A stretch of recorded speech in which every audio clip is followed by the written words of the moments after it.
All right, here we go. Right at 5. You've been hanging out in the chat early. I've written down some questions. Only got like one announcement. I probably have more that I should be doing, but I don't remember. Kind of scrambling to get to the meetup this weekend, Twin Cities Guppies. Saturday, I think it's like 1 to 6. It's on the website and that kind of stuff. And if you're just hearing about it now, research. Otherwise, you already know about it and you're going if you're local. If you remember, you'll get some free sweatpants, I believe, and I think afterwards we're gonna gonna go to a Mexican restaurant that you're welcome to join. You have to buy your own, but super low key. All right, let me get my announcement. I promised. Well, I don't know if I promised, but I said I would follow up when Xtreme was available, or at least starting to be available in Australia, and that is now possible. There's two companies that I need to let people know about. One is called Horizon Pet. That's the wholesaler. So if you go to your local store and you're like, hey, bring an Xtreme, you can tell them, hey, they could get it from there. Or if you're buying online, there is a store, and I looked it up the other day, called WSE Trading, I guess, and they're selling it online. So from the little bit of research I did, basically it was converting Australian dollars to American dollars. It was like the same price. So yeah. Expensive food, good food. If you've been waiting for it, now you got the option.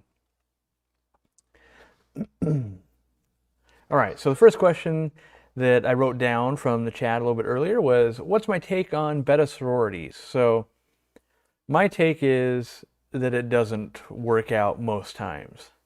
As much as I like John and Lisa from Katie Tropicals, towards the beginning there, they were kind of pro sororities, and people come in here and be like, they said it would work, you say it won't work.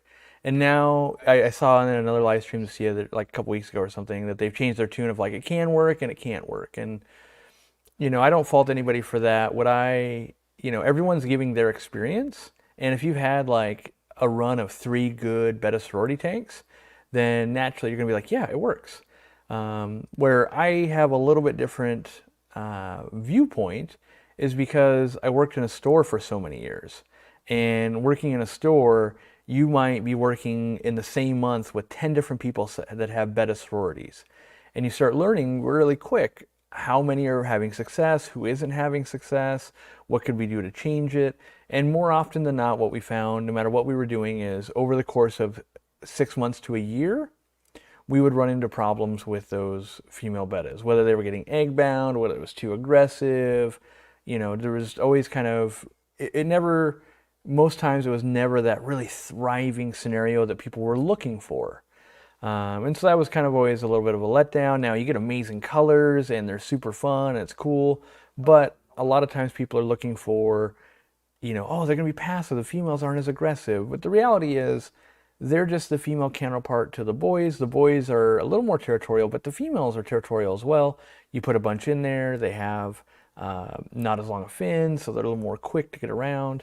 And so my official opinion is it's a pretty hard thing to pull off in having a great display that wouldn't cause me stress. And I'm sure there'll always be 5 people in the chat going, I love my Betta sorority. I'm sure that is true, and it's probably going great for you. And then you also have people going, mine's not working out that great, and so it's kind of, you can go either way with that. If you're up to that challenge and you really, really, really love them, it's probably worth trying. If it's like, well, that sounds like that might be a little more than I was asking for, maybe you move on to a different fish that might give you lots of different colors and different challenges, because every fish has its own challenge. So, that one just happens to be, mostly territorial issues and things like that. Other fish have other things you have to cater to. So the next question I was writing down was, how do you clean a sponge filter when you have shrimp? I spend a long time picking shrimplets out of the bucket after I rinse it out. I'm not sure there is going to be a good method to alleviate that picking them out. You can definitely use fine nets through the bucket, but in general, in shrimp tanks, my goal is to mess with it the least amount possible. And like breeding crystal shrimp and stuff like that, normally I upsize the tank a little bit, whatever I was planning on, try to go a little bit bigger. And then my honest goals are usually not changing water and servicing sponge filters more than about once every 18 months to 2 years. If we're keeping a true shrimp tank, the bio load should be crazy small in comparison to a fish tank, right? So if I have a 40 breeder and I have 500 shrimp in it, and it's getting, I'm just going to use an arbitrary thing here, like 3 wafers worth of food. That same 40 breeder might be getting 15 wafers worth of food if it had tons of fish in it, right? And so we can go on a much longer plane without having to intervene there. And so if you're having to service that sponge filter, once every 2 years, not so bad anymore, right? It's like, I can deal with that. And yeah, but if you're doing it every month, I think it's just a brute issue through it of, yep, lots of manual time. And the last question I wrote down, I'll get to more current stuff, so please, put in your questions. Have I had any issues with breeding egg layers in tanks with Undergravel filters? I haven't, and I've done it like a little bit. For a while I was really geeking out on Undergravel filters, and I still think they're amazing. Yeah, honestly, they're one of the best types of filtration. I feel like though that there's a lot of differing quality in the maybe the function and just overall build quality of these Undergravel filters, and I haven't perfected it. So do know that like I've tried them with reverse power heads, I've tried them with normal power heads, I've tried them with more air stones, I've tried them with less air stones. They all work, by the way. But I haven't noticed that any of them impair me in any way usually. So I'm not like, I get good plant growth, I don't have problems with egg laying fish. I actually, get really clear water, and I do like them quite a bit. But selection's getting harder, they're harder to find. You have replacement parts, they can snap and get brittle over time. I do have it on my to-do list someday of I would love to study it more and figure out what would make the ultimate Undergravel filter, how could we improve upon it, experiment more with things like having a cancer filter hooked to one. There's so many ways to kind of tweak this hobby, and you can't really get to the end of the rabbit hole on any of them, so you can only kind of get, cursory knowledge in all of them. But I do think that, I do think they are good. So we don't sell them because they're not really practical to ship, and I don't have a good one to sell that would have a decent profit margin. The ones that I like are, they're one plate made to the tank. And so like on a 40 breeder, it's just one plate, and that is a crazy thing to ship, and they tend to get snapped in shipping. So it's kind of like an item that does much better on a pallet being delivered to a retail store and then you buying in person than something you're buying online and putting in your tank. And they make tons of them that are, maybe little squares, like 1 foot squares that you can put together.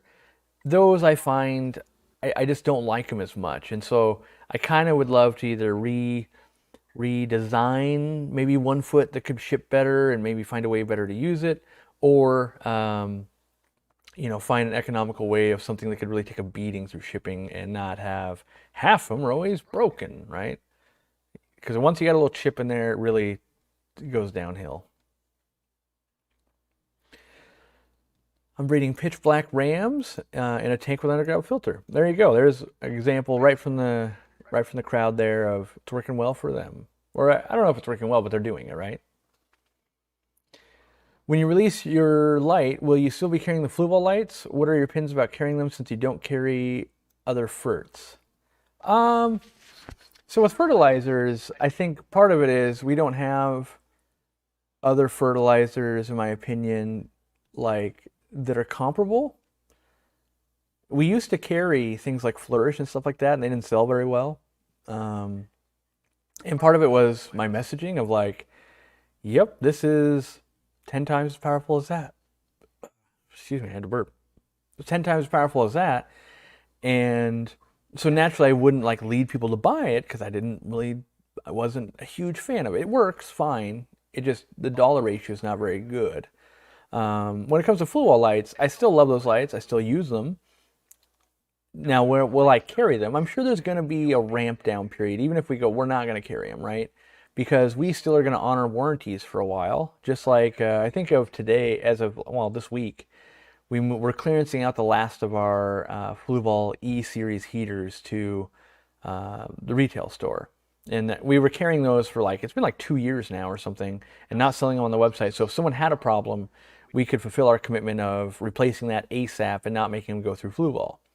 We'll be attempting to do the same thing with flue ball lights, maintaining the warranty and giving you guys the customer service that you bought into originally and not leaving you hanging, right? So, but does it make sense for us long term to carry two lights that are like the amount of light they put out is pretty comparable. They're both water resistant.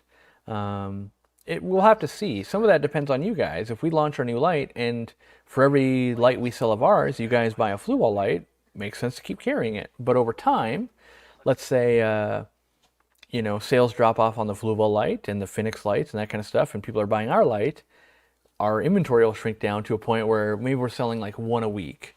And maybe right now we're selling 5 a day, right? At a certain point, like, do we want a rack of these just sitting here, not moving and collecting dust? Or, and like the good news is about a light, it doesn't really expire. Where like foods and things, if they started to move slow, we'd have to seriously think about, well, maybe we don't carry this product anymore because we don't want to send someone a food too close to being expired or something like that. So usually data will tell us what we're going to do, and if there's tons of people that want to buy flue ball lights, we would still sell flue ball lights. Is it possible for zebra Danios to get egg bound? And how could you help them? Honestly, I don't know that you can really help them. They can get egg bound. They can get dropsy. They can get, basically that swollen abdomen can be a few different causes. And if it's truly being egg bound, I myself don't really know how to fix that. That's the unfortunate part there. You could try some Epsom salt or something like that, but I feel like there's things like that you recommend and they never work. Like it's 1 out of 1,000, so you're kind of just wasting people's time and energy and false hope. And it's like, yeah, I kind of knew that wasn't going to work, but I had nothing else to recommend as a problem. How's Ladybird doing? She's been a little reclusive. So she comes out, eats like a champ, and she hides like in the very back corner. And I don't know if that's just her new jam or what, but she's, same side, but more towards the back. Maybe because I've been working on the algae a little bit more, so maybe that's something to do with it. Yeah, I've changed lighting a little bit, but I haven't done a big remodel or anything in there yet, it's on the to-do list, but I got to kind of fly out and fly back in first. Sarah says, why can't I grow pogo? Is it my hard water and high pH? Well, I've got hard water and high pH, and it's growing like a weed in my totes. I also had soft water and not many minerals, and it grew like a weed there too. For most part, it just wants a lot of food. It can grow really fast. It's also a finer leaf plant. Maybe you got something munching on it a little bit. Don't forget to hit that like button. How's the store upgrade going? Slow and steady as the store is getting bigger. We pulled up some flooring and then there was like some mold under there. So now we spent a few days like treating mold before we continue on, right? So there's always, in a best case scenario, it's probably like fully up and running in like 6 months or less. But I know enough to go, well, product shortage here, the delay there, mold where we didn't expect it there, rewiring here. And I plan to be there a long time and we want the experience to be good. So we won't rush things. And the good news is we have a fully operating store as it is, and we operated that way for like 9 years, 8 or 9 years. And so if it takes a whole year to build out and get 3 times bigger, like, so it is. And this Saturday, I believe, the new big 1,450 gallon tank is going in. So that'll be kind of a nice step in the right direction, because then that tank is actually so heavy and everything that once that gets in, we can start putting in some flooring and some other stuff. Obviously there's plumbing and we want to put it in a background. Like there's a bunch of stuff we want to do to the actual tank, but you don't want to build structures and then have to get this giant massive thing to weave in and out and around things, and it's really heavy. And so like the slightest, like if you ever move something super heavy on carpet, you can start pushing and it's so heavy it's bunching up the carpet and stuff like that, right? We don't want that to be going on. So a lot of it, we'll be moving forward. We've been doing lots of prep work beforehand, though. Just electrical, painting, flooring, built a wall, tore down a wall again. That was awesome. But yeah, it's moving. That's the good news. Joel G, I hope you have a lovely day. Well, thank you. I kind of needed that today. Today there's been some stuff going on today that it's the kind of stuff that goes on. You're like, I could do without today. Yeah, being the owner of a company, not always the fun times. What size lights are we gonna release? Well, I don't know about long term, but at least 2 foot, 3 foot, and 4 foot. We're trying to decide between 16-inch and a 20-inch. And then we're also trying to decide what can we afford, right? So like on one hand, it's like, well, let's launch 16 and 20. Yeah, but it costs so much money to launch like another version. And so it might be like we launch 2, 3, 4, and then next round we'll bring on 20-inch, and then the next round we'll bring on 16-inch. So it might be like a kind of a staggered thing where, in hopes, the lights that came before will pay for the new sizes to be added on. And then once all they're done, then hopefully they're profit to launch a new product. That's the way we kind of run things is, launch something.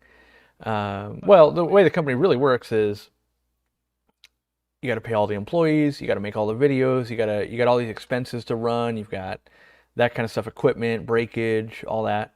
And then at the end, there's profit, right? And then that profit gets invested into, one, my salary, and then two, products. And products, we're getting more and more expensive ones like heaters, right? And air pumps. Electronics are crazy expensive kind of when you have these big print runs. And so,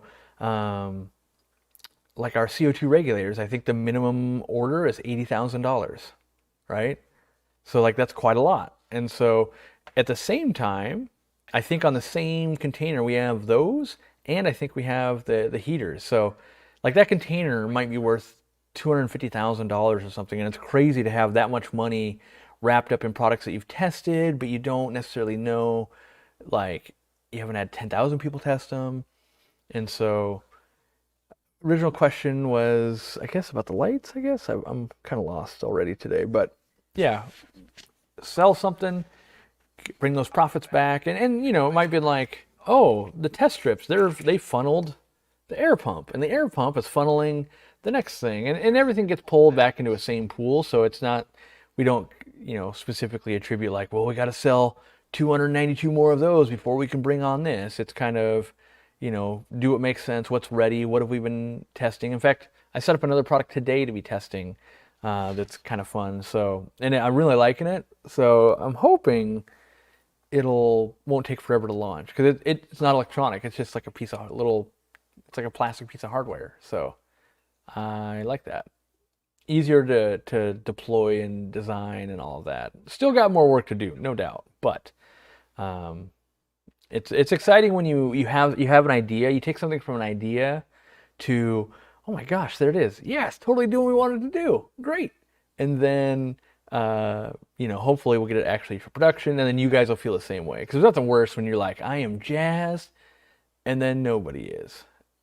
Oh wait, we got echo going on.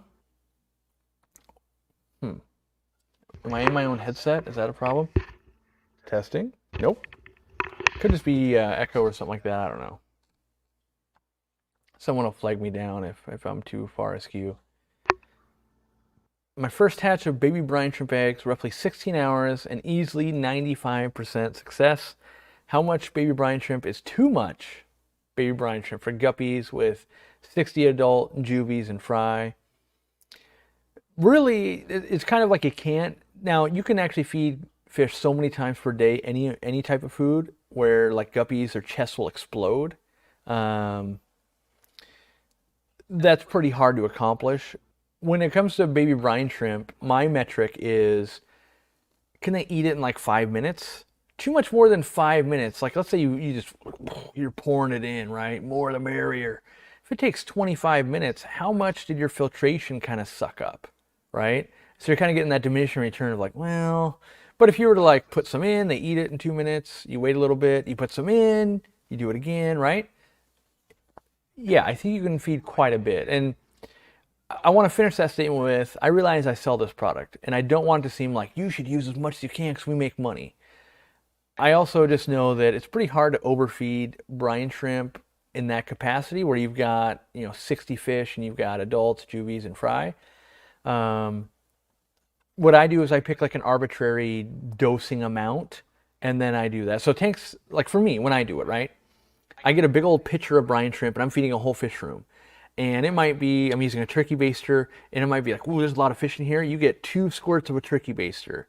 And then the next tank has less fish, so you get half of one, and the next one gets a full one, right? And I keep doing that. And then at the end, I fed all the tanks, and I've usually got some left. Dean has the same problem, some left. Then I come to go, okay, which ones am I really feeling right now? Ooh, I really want to get more growth on these guys, or they just had a brand new batch and they could use a little bit extra right here. I pour off the rest into that tank, and that tank does get quite the lion's share that day. But I usually don't always do it in the same tank, right? So I'll be like, okay, now you're going to get the lion's share tomorrow. Welcome new members, by the way. A couple new ones. Jake and Kelsey and Catherine and a few others. Welcome. Black Cory is doing some breeding up and down the glass. Nice. Yeah, make sure you harvest those eggs, get them away so they don't get eaten. What would you recommend? Wait. What do you recommend for my 55 community tank? Jungle Val or Dwarf Sage? It depends. Would you be sad if you had a 6-inch carpet? If the answer is no, do Dwarf Sage.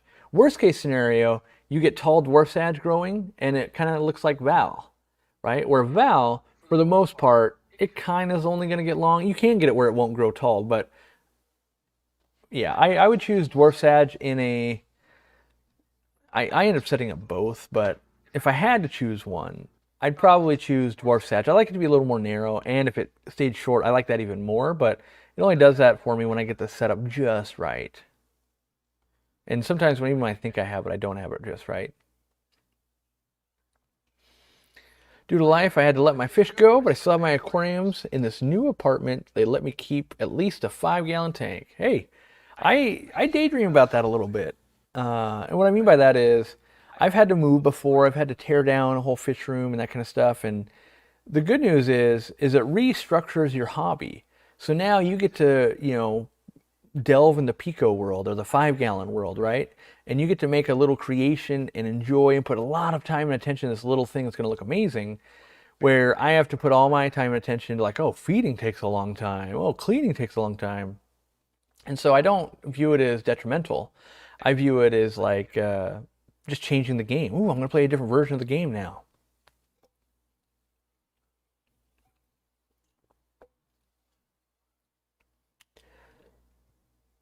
Have I used Proform C? Barbie suggested using it in her live stream on her channel. Was wondering where you get it and if I've used it. I think I've used it like once or twice ever. Dean has used it more than I have. Typically, you're going to buy it from pawn stores like Koi.com, who was our last speaker, in fact. They usually have it on hand, and you get like a gallon of it, and it's like $80 or more.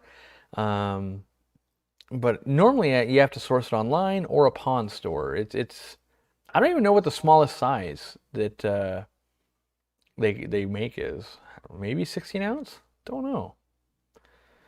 How did I meet Mr. King Lee at Twin City Guppies? How did I meet him? Maybe just in an event? Trying to think. They had a YouTube channel, but I met him before that. I don't know. It might just be that they were at an event and they were helping out. Maybe they were already Twin City Guppies by that point. It's going to be a long time. But, they've always been super kind, and maybe they were just hobbyists at that point, kind of dabbling a little bit. And maybe Jimmy found them. I don't know. I know we stopped by pretty early. I don't know if we met them and filmed their house first, or if we met them at a show first. I don't know that answer. I'm a month into seasoning a 29-gallon planted tank, and I noticed a few detritus worms on the glass. How many would be considered a problem? like 4 billion. I don't even consider them a problem. I just look at them as like that's fish food in the bank. Once I put some fish in there, they're gonna get eaten, and I like that. I've got a tank I've been working on right now, the one tank at a time series, if you will. It's a 5.3 gallon on my desk, and so far I pretty much hate it. The last couple of days, it's making this like high-pitched whine sound, so I need to get water out of it and try to like mess with this pump and see if I can quiet it down, but it's driving me nuts. So I'll have to film a little update. I haven't put fish in it yet. It's just so the crypts are melting back at the moment, letting it kind of grow in, and then I'm going to add some inhabitants and stuff. But yeah, I don't know how long I can tolerate it. I really got to fix that because it's driving me up the wall. I keep going like, my headphones, what? And then I'm like, dang it, it's that again.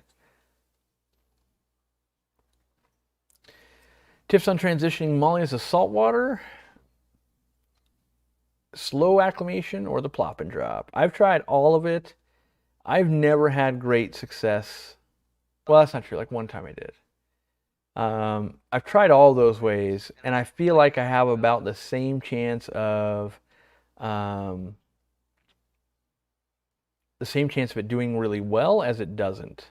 So I do think the best way is to keep them the way you get them, and then slowly add salt. Add salt like once a month and keep building that up. I think that's the best. And the ultimate goal where it really does well is when the babies are born into salt water, right? So pregnant female drops babies, they're in salt water. Those things raising up do amazing. But the transition for a lot of them isn't that easy.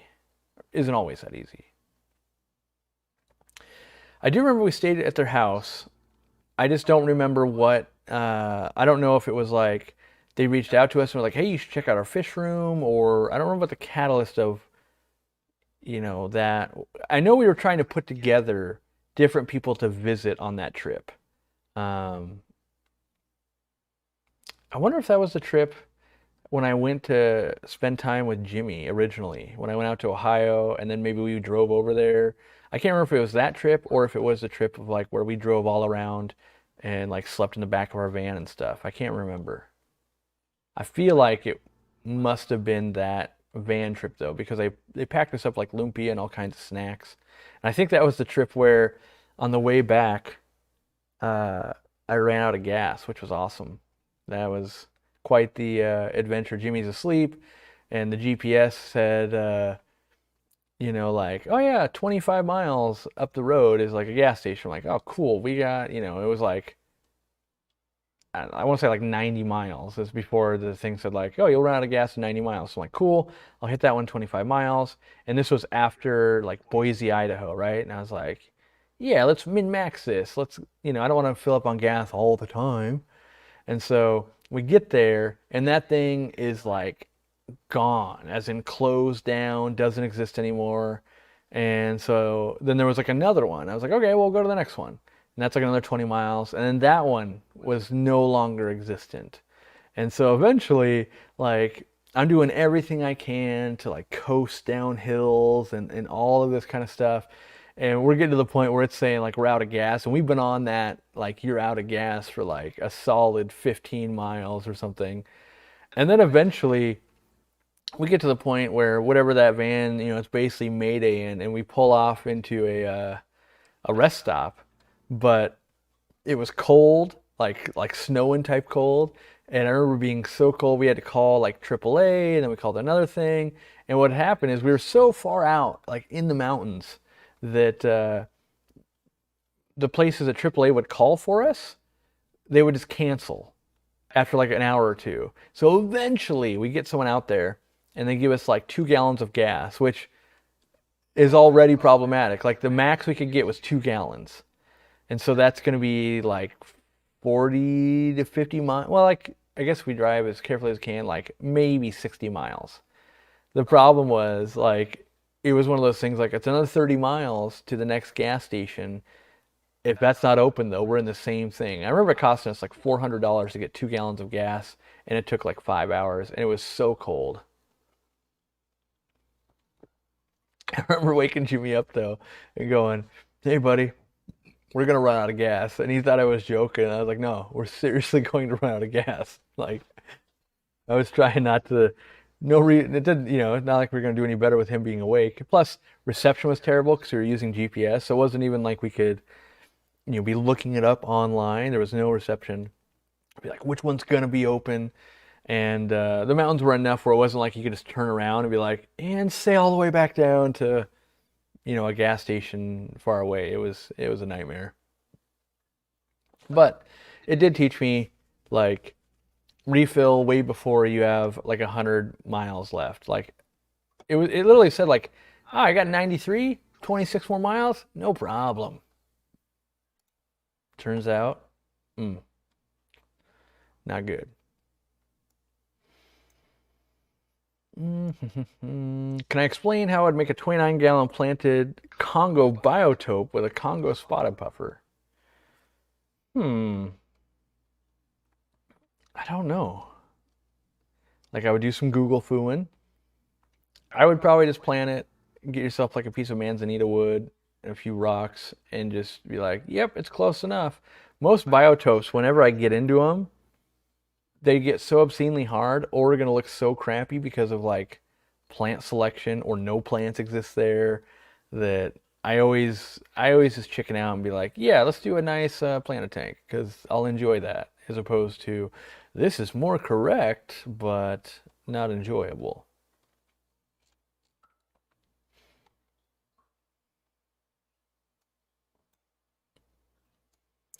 My species only Similis tank, I've started breeding. I know they won't eat, and wait, I know they don't eat their own fry. Will they overrun the tank, equalize naturally over time, or will I need to call? I'm not sure if they eat their own fry or the food just doesn't get to them. Um, so you got to feed a lot of little fine foods. It's got to kind of blow into the shells and then they can raise up. I feel like you can kind of overpopulate, or well, not overpopulate. It just, you can get so many kind of adults going on in there that you won't be making new fish, right? That's fine. But if you want to continue to make more, you'd have to bring some of them out. Um, so yeah, I would say it kind of equalizes, and you might see, little clutches of fry and stuff, but they end up, in my opinion, starving out because there's just not enough food getting to them. So you have to really overfeed Shelleys to really do well, I think.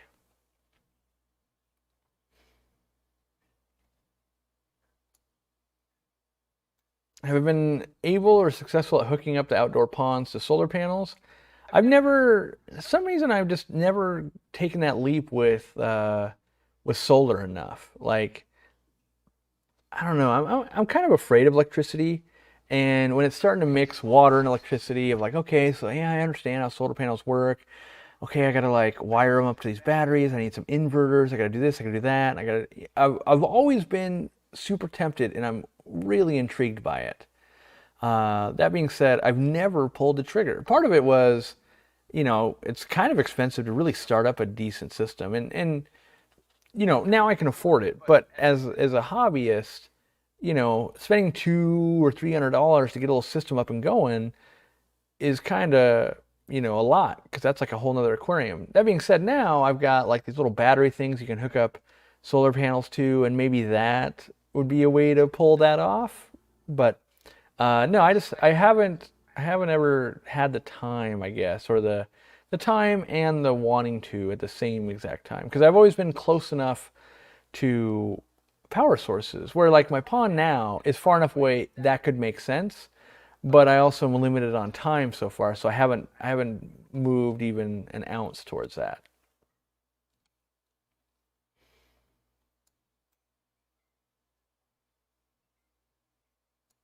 Ooh, working on a blue teacup platy. I'll send you some in a few years. By all means, if you get a good looking blue platy, I want it. Are there seasonal changes when buying fish from suppliers? Weather and supply and laws? Yeah.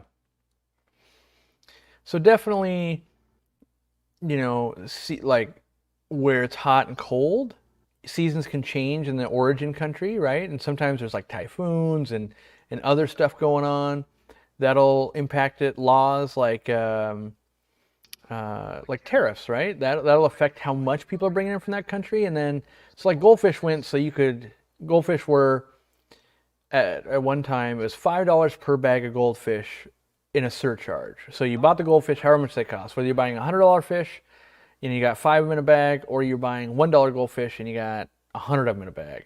The surcharge was $5, and that $5 covered the inspection, because they have to be inspected, or yeah, I can't remember. It's just goldfish and koi both have to be inspected, and they basically have a certificate to bring them into the country. Then the tariffs hit, right? Now, on a bag of fish and with shipping, it might be like, okay, so it's the cost of the fish, and you got that $5 thing. Oh, and a $90 shipping fee on top of whatever the shipping normally costs, right? So you still have to pay for it to come to you, but now you have all these, all these extra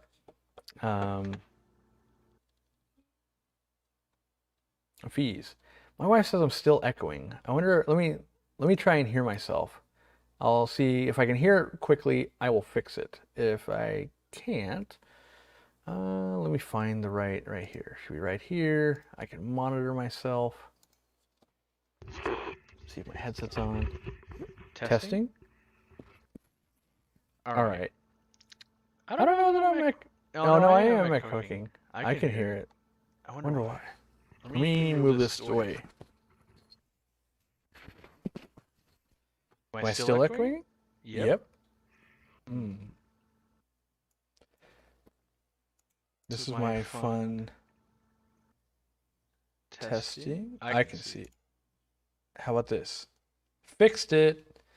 It was detecting this microphone and this microphone. Even though my headset was way off to the side, that's what I get. And I won't even explain why. That's not true. I'll explain why. I have the same headset in my new office, and I was setting up it so it would work in my new office. The online profile, switched it over because they're the same device. It was turned on here also. So there we go. Always something. Trying to do something better? Oh no, we will make it worse. And I changed nothing out here. That's the hilarious part, is with the streaming computer, I'm like, don't change anything. It just makes it harder. Online profile got me. All right.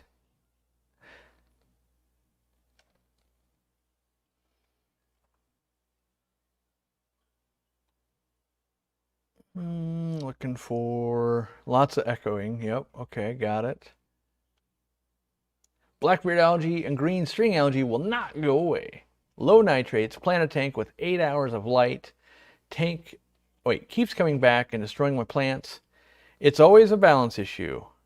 If you listen to me for a while, you'll know that, it's always balanced. So just because you have low nitrates, that doesn't mean that's a good thing. If your plants wanted more, or they need different nutrients, they could be starving, and then the algae is feeding on the low nitrates, right? So if your plants need nitrates and phosphates to grow, and you're missing all the phosphates, you only have nitrates. Well, the algae can grow just off the nitrates. So even with low nitrates, you'd be feeding the algae and the plants would be starving. But finding that balance, right? You could also just have like insane light, and that would be leading to the problem you're in right now. Sometimes you could just reduce the light, right? So you could turn the lighting down or reduce the hours, and usually as a byproduct of that, there's less growing time for the plant, and over time you might see more nutrient buildup, which allows the plants to grow and the algae not so much to grow.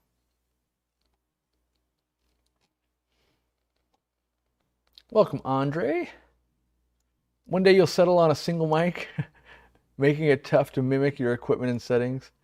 Yeah, I'm always striving for better is the problem. And I actually have a really nice mic in the other office right now, and I thought about setting it up out here, and I was like, the last thing I need to do is mess with the thing on the day I want to stream. Well, yeah. Did I see the username Candy Lord for Corey during a live stream? No, but I should. You can address me as Candy Lord. Try aquatic isopods. What are those? Like triops? Aquatic isopods. I don't. That might just be fancy words for like shrimp or something. I mean, I don't think so, but I don't know what it would be.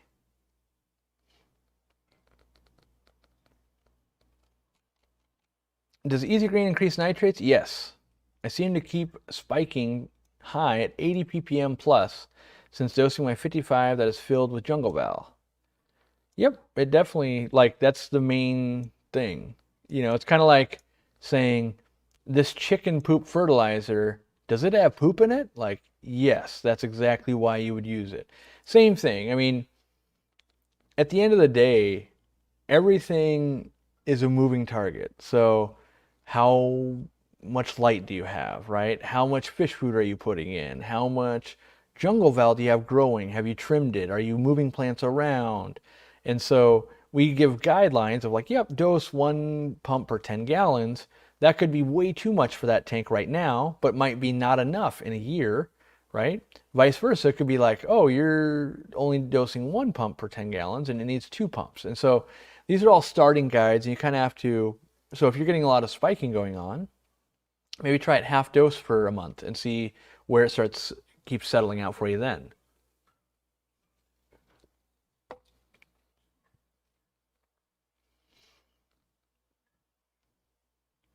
What do I do about a gold gourami that has recently become aggressive to my honey gourami? If you have another tank, easy method, split them up. The other thing you could do is try and add more. Now, gold gouramis can be a little ornery as it is, but maybe adding another honey gourami or even another gold gourami to split up the aggression. You also have, the ability to maybe return to your pet store if it's not really working out. But compatibility between fish, it changes too. As you add more fish or more schooling fish or more, just more options, the dynamics change.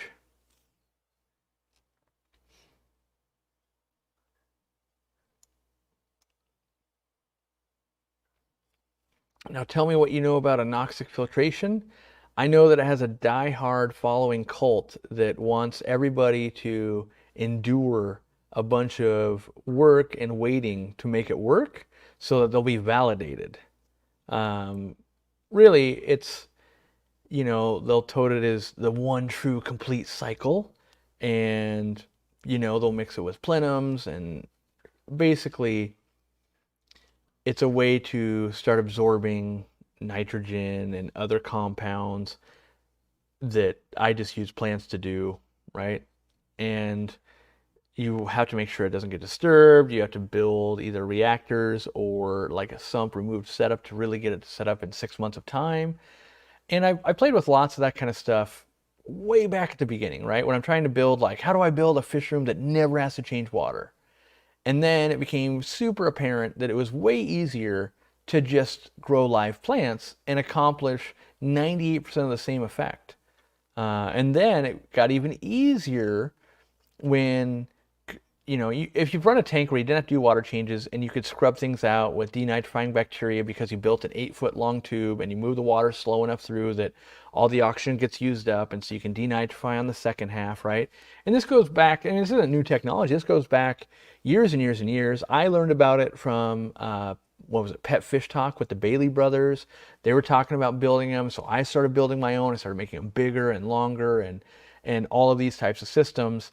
And once you do it though, you go, okay, yep, I can do that. And then you go, oh, what are still the problems? Oh, water evaporation. Like, even if you can scrub out all the stuff, you still have water evaporation. And so I still need auto water change to top off 70 different aquariums, right? And so between using plants and some water change, I was able to accomplish what can be done in a plenum. I just don't talk about it because, one, I'm not the most well-versed. There's like Dr. Novak and other people who, want to make a living out of doing that. That's fine. Not a living. He's not doing it. That's not the right word. Want to spend a lot of time talking about it, which I don't. That's more fair. Yeah, and so obviously it's advantageous for me to talk about plants. We sell plants. I like to look at them. It's the way I like running the tank. And so that's really my feelings on it, of like, research it, do it if you want. Definitely if you love the sciencey part and the experiment part, do all that stuff, get into the cat litter, do all the stuff.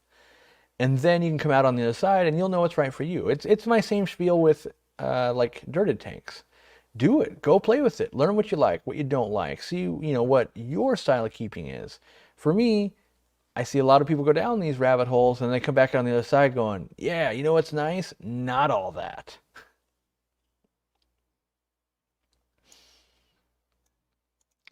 We'll do better Willamette Valley, White Clouds, or Rice Fish. Both of them are crazy hardy. I don't know. I haven't put like a torture test to, like which one can endure more. Um, yeah. But they both should really weather pretty well, short of freezing solid. We've definitely had them where there's ice 4 or 5 inches thick. They still do fine and like even still breed really. At least the rice fish will, or can. The white clouds, they don't really breed at that temperature. Not that you're harvesting a lot out of the rice fish either, but I would say whatever one you like better, go with that one. You probably have reasonable results. I work at a fish wholesale and we have a crazy selection of catfish and I want to breed them. Is it hard? Uh, Depends on the type of catfish. A lot of corridors are fairly easy. Even some of the like Synodontis catfish are kind of easy, but then some are stupid hard, right? So it purely would depend on which species you're picking and, start with some easier ones, work your way up. And as, being you work at a wholesaler, if you make way too many, you can probably sell them to your boss and then buy the next species you want to work with. That's how most breeders start. They start easy, keep working your way harder and harder and harder. You like the challenge. I've got a severum in a hospital tank. It had ick 2 months ago, and it looks like it's shedding. I'm treating with Maricin. I'm not seeing improvement. I would definitely make sure that the pH is not crashing on you. pH and ammonia both can cause like a burn on the skin that'll look like shedding like that.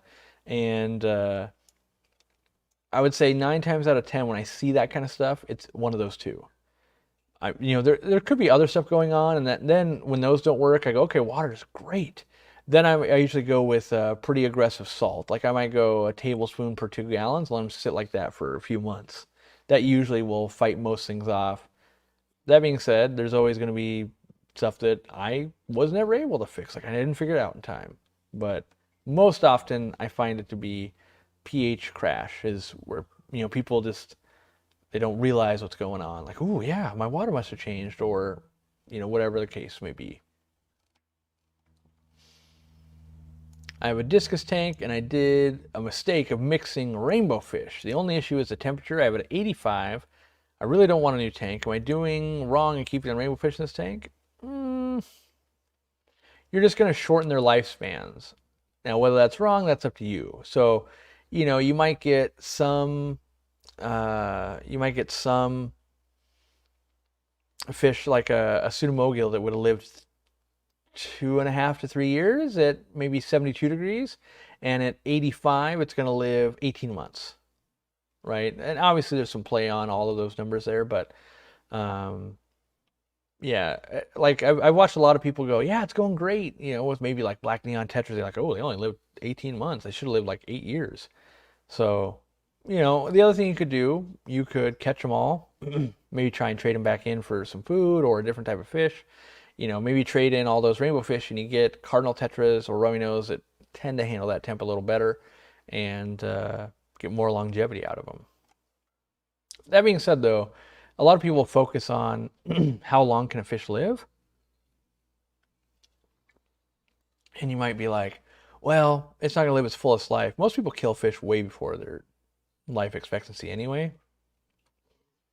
I don't advocate doing that, but I also wouldn't, you could totally switch out to a fish that's like, oh, it's going to be easy. And then turns out you kill them all with medicine like 8 months later anyway because you had an outbreak of something. And so there's a lot of like trying to do the right thing is a good thing, but sometimes you'll end up with the same result out of just accident. We're all novices when it comes to harnessing the power of nature. And, every time we mix different ingredients, different plants, different fertilizer, different dechlorinators, different fish, we all can get different outcomes, and we got to learn from that. And we hope we adapt and make changes accordingly so we don't get catastrophic events. But it's normal in a fish keeping hobby to, yep, that one was above my ability. Okay, I got to learn from that one. Let's not walk into that trap again. Any good alternatives to live blackworms? Freeze-dried blackworms are decent. In terms of like harvesting them or like having them around, not really. There's not like that worm is kind of a perfect size, and the fact that they'll live in your tank, there's not an equivalent that I am aware of that's like easily replaces that. Any experience growing Barclaya? Yeah, I've grown that. It kind of comes in a tuber mostly. I've only grown it like a handful of times. Um, they call it the orchid lily. I didn't know that. Will it die in hard water? Whenever I grew, I was always growing it in soft water. So I don't have that experience. My guess is it would do fine. So far in the stuff I've played with, I haven't seen anything be more challenging plant wise that was in softer water before. That being said, I haven't done all the plants. I've only been here for like a year, right?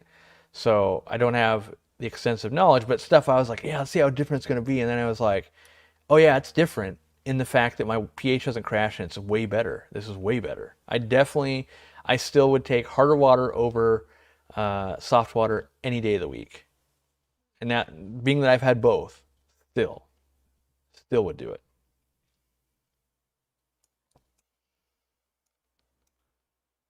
It's Regina Phalange's birthday today, by the way. She's been a member for 18 months. Dang. And she's got a cute puppy. I've gone down the library rabbit hole. Want to set up a bunch of new tanks with different species. How many overflow and cull tanks should I plan to have available? Well, if it's a cull tank, I would just have one. So a lot of times you might have like back in my day, I think, like in my first fish room, I think my cull tank was a 37 gallon I got cheap, and I would just take stuff, all the guppies I didn't like, or libraries even, all the that weren't matching the strains I was trying to do, and I just put them in the 37, put them in the 37, and then eventually I might grab a bunch of those and take them to my local club auction or a store, and I didn't always like make a ton of money or anything. Oh, I just realized I can still hear myself. I didn't turn my monitoring off yet. There we go. What's the best way to pull eggs from a bristlenose cave? The male keeps eating the clutch, but I can never get him out to save the eggs. That's bizarre. I've not really run into that. There are some specialized caves that you can buy where it's like a normal pleco cave that's been cut in half, and then you like put a rubber band around it, and that allows you to take it apart, and then you could like, hey, get out of there. I would work on maybe feeding a lot better, or just moving. Have you tried moving the male and the eggs to a completely different tank? Like maybe he's feeling threatened, or I'm not sure what's going on there, but that's not a normal behavior. The other thing I might try, knowing that for me, bristlenose, when they're happy, they're laying every week. Maybe I would try holding it above the water. After like a minute, that pleco's probably going to jump back in. He's going to go, okay, I'm out of the water. I'm not enjoying this. He'll fall out. Then you'll have these eggs. I don't know how the eggs will react because I haven't held them out of water for minutes or anything like that. I've definitely moved them without water and stuff and haven't had a problem. But you could try that. If they hatch out, great. That might be your new method. If all the eggs fungused because dad wasn't there fanning them, and like they were exposed to air too long, well, wait a week and you'll have some more to play with. That's the best thing about breeding fish is most times you get so many attempts at it because nature takes so many attempts at it. Like, oh, we had a spawn, big fish came by, ate them all. Well, let's try again. And you get that same experience. And so I recommend trying lots and lots and lots and lots of different things. People are always, their first few spawns, they're precious, right? But I'll tell you what, on bristlenose spawn number 293, and you've been doing it for 8 years, you're like, yeah, I don't know, just move them, do a thing with them, like whatever, right? And so you get that old timer crusty advice of like, those things are like bulletproof. And I myself have said this in the past, and I've grown from it. In that I've told people like, breeding bristlenose is so easy. It is when you can already do it. It's not if you're struggling to do it. And so in the past in videos, I'd be like, yeah, bristlenose is super easy because like I've done it, my wife's done it, like everyone I know has done it.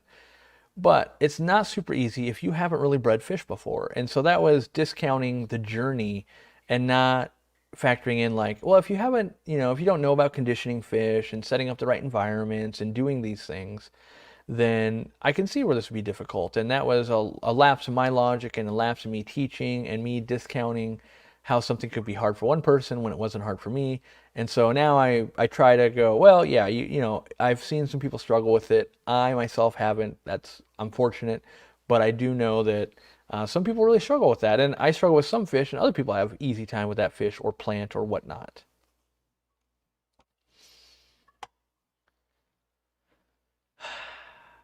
Just checked which catfish. Two spotted Mistus catfish.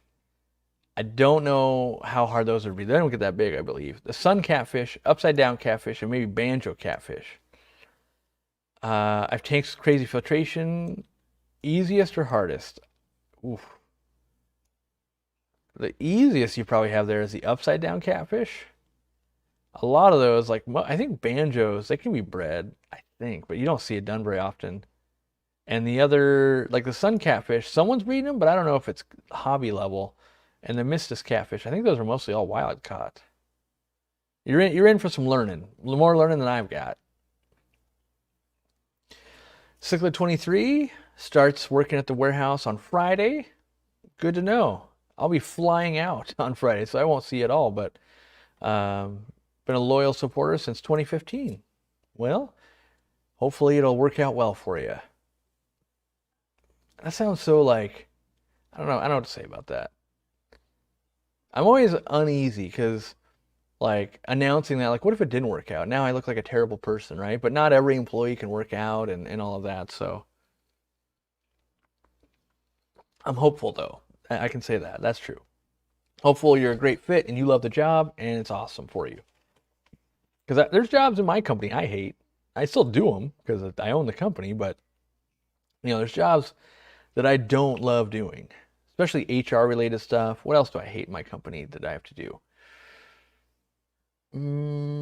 Yeah, any kind of HR disciplinary type stuff.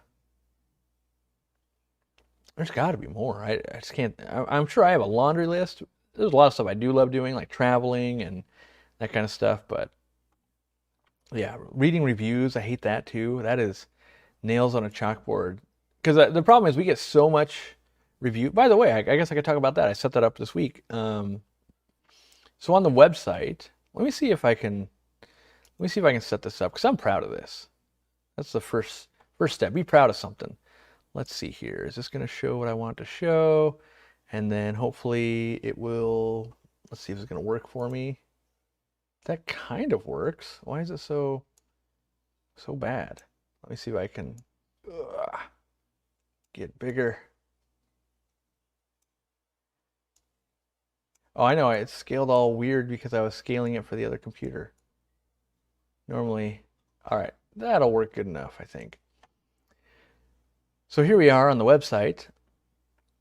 I've been tracking this number and this kind of stuff for a long time, and I was like, you know what, I got to start letting customers, well, not even customers, like potential customers, people that have no idea, find the Aquarium Co-op every day that have never seen our videos. So we have over 50,000 reviews on our products.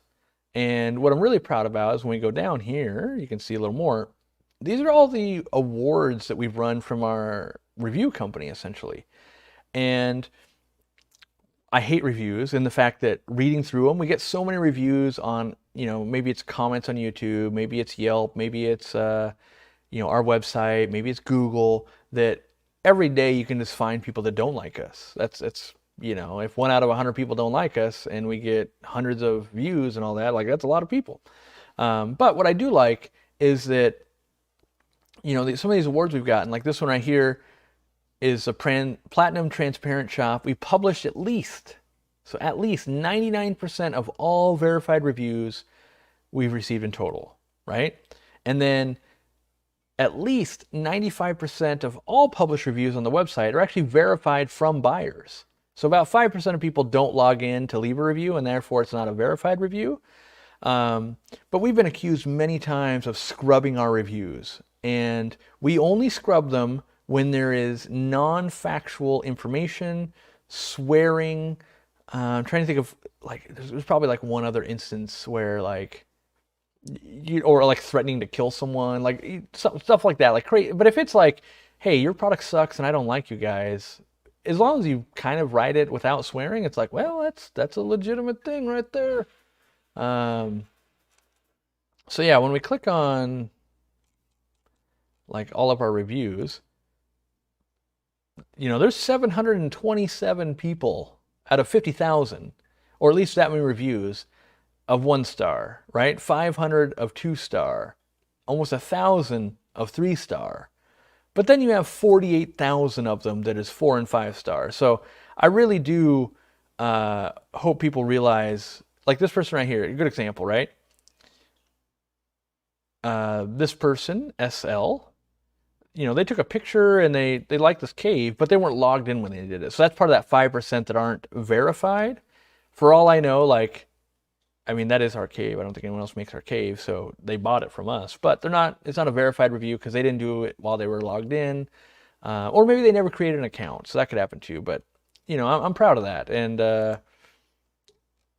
yeah, thanks for writing reviews. It really does help keep us. And so we get, we're in the top 25 of this company. There's like, I don't know, 20,000 plus companies that use this software and all that. So we're in the top 25 of their ever.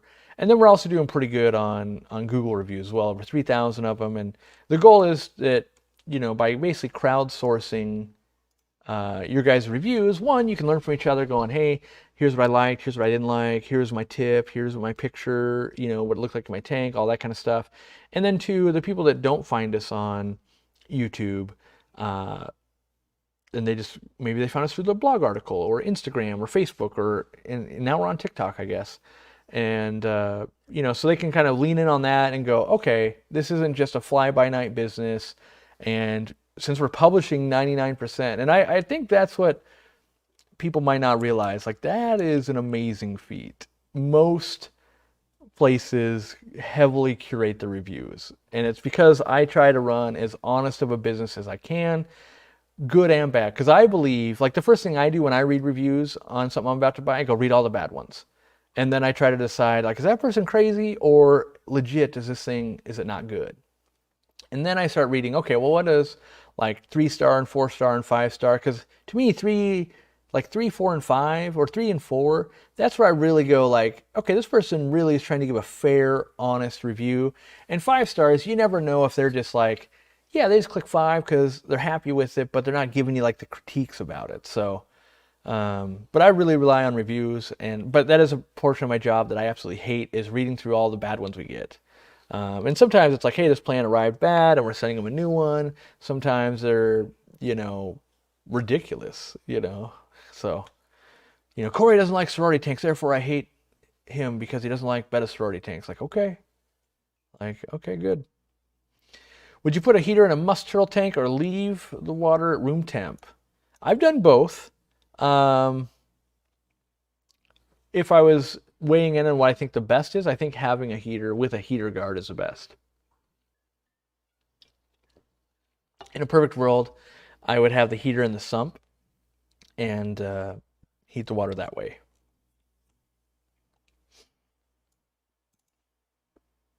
So it turns out Candy just got promoted. She is now head of Aquariumcoop TikTok. I'm just going to make her do that nonstop.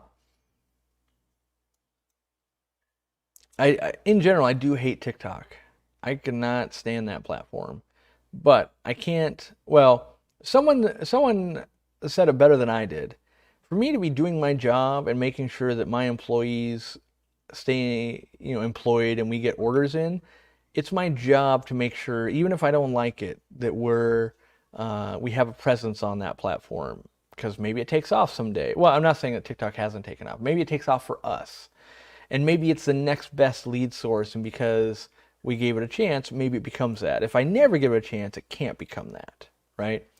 And so we've tasked other people in the company of making sure that we get stuff out on TikTok and some other platforms so that we diversify enough, because if YouTube said, hey, we're cutting Aquariumcoop tomorrow, that would be not a good situation for us. And so diversification technically is safer, and if we can accommodate that, why not? What's my favorite floating plant in an aquarium with a glass lid?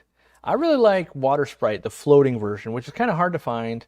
And and I actually need to cull some. Like it's really starting to take over now that we're fertilizing so much. But um, yeah, that's my favorite. Yes, I think our TikTok is at Aquariumcoop, so shouldn't be too hard to track down. I got to learn all the TikTok dances. Yep.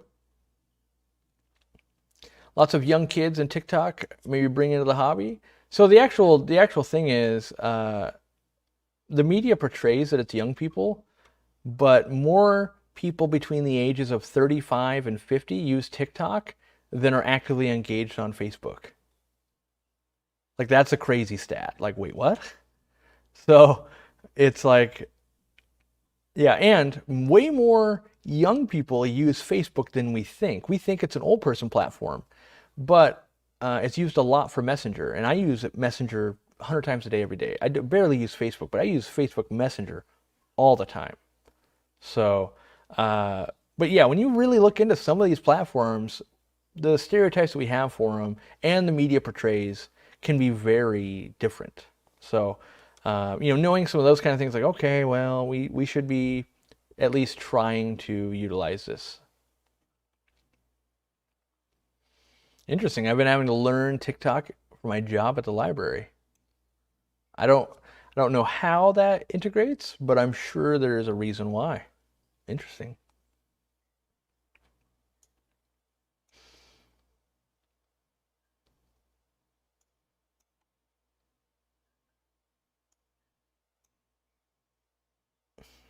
I'm trying to find some comments here. The website's set up really easy to take a picture and submit a review. Good. I haven't tested that functionality in like 5+ years because once it was kind of set up, you kind of forget about it. But I'm glad it's easy. TikTok, a serious mind quicksand. Yeah, I don't know. I haven't really got into it yet. I mean, I try to, but I also just don't really have time. And so, um, yeah. So it's kind of willful neglect of like, I don't know.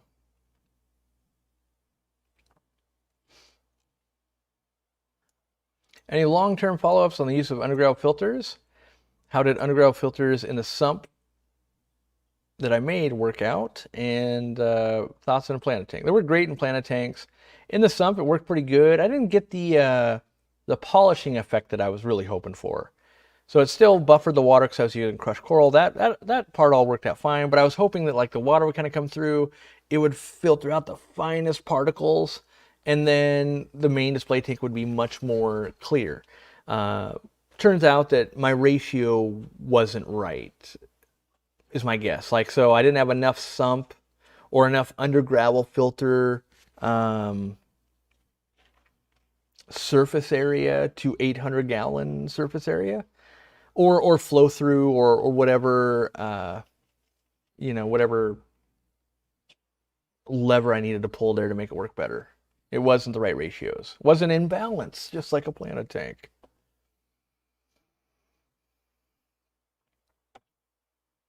Someone did ask earlier if I thought social media was important for local fish stores, and my answer was I do, because even before I was on YouTube and stuff, we had a Facebook page, and even just posting, here's the fish, and like the fish list we brought in this week, and here's some pictures, you would literally get people like that day or the next day, like, I saw your post, I came in to buy it. And so, yes, you would still get people buying stuff anyway, but I do believe it helps. And it's really hard to quantify of like, well, how do you know that guy didn't come in on Saturday and buy it anyway? I don't. But the effort in to effort out on just something that simple of notifying all of your people of what you got going on seemed to really kind of help. And so much so that's why you'll see a lot of businesses maybe do discounts or special things on Tuesdays, because Tuesdays are kind of a slow day in the week for a lot of retail. And so you might go, hey, here's a special deal, Tuesday only, got to come in, right? You can use it to your advantage a little bit. Over long periods of time, though, that can train your customer. And so, like, I only go on Tuesdays because that's when the tacos are cheap, and I never go on full price.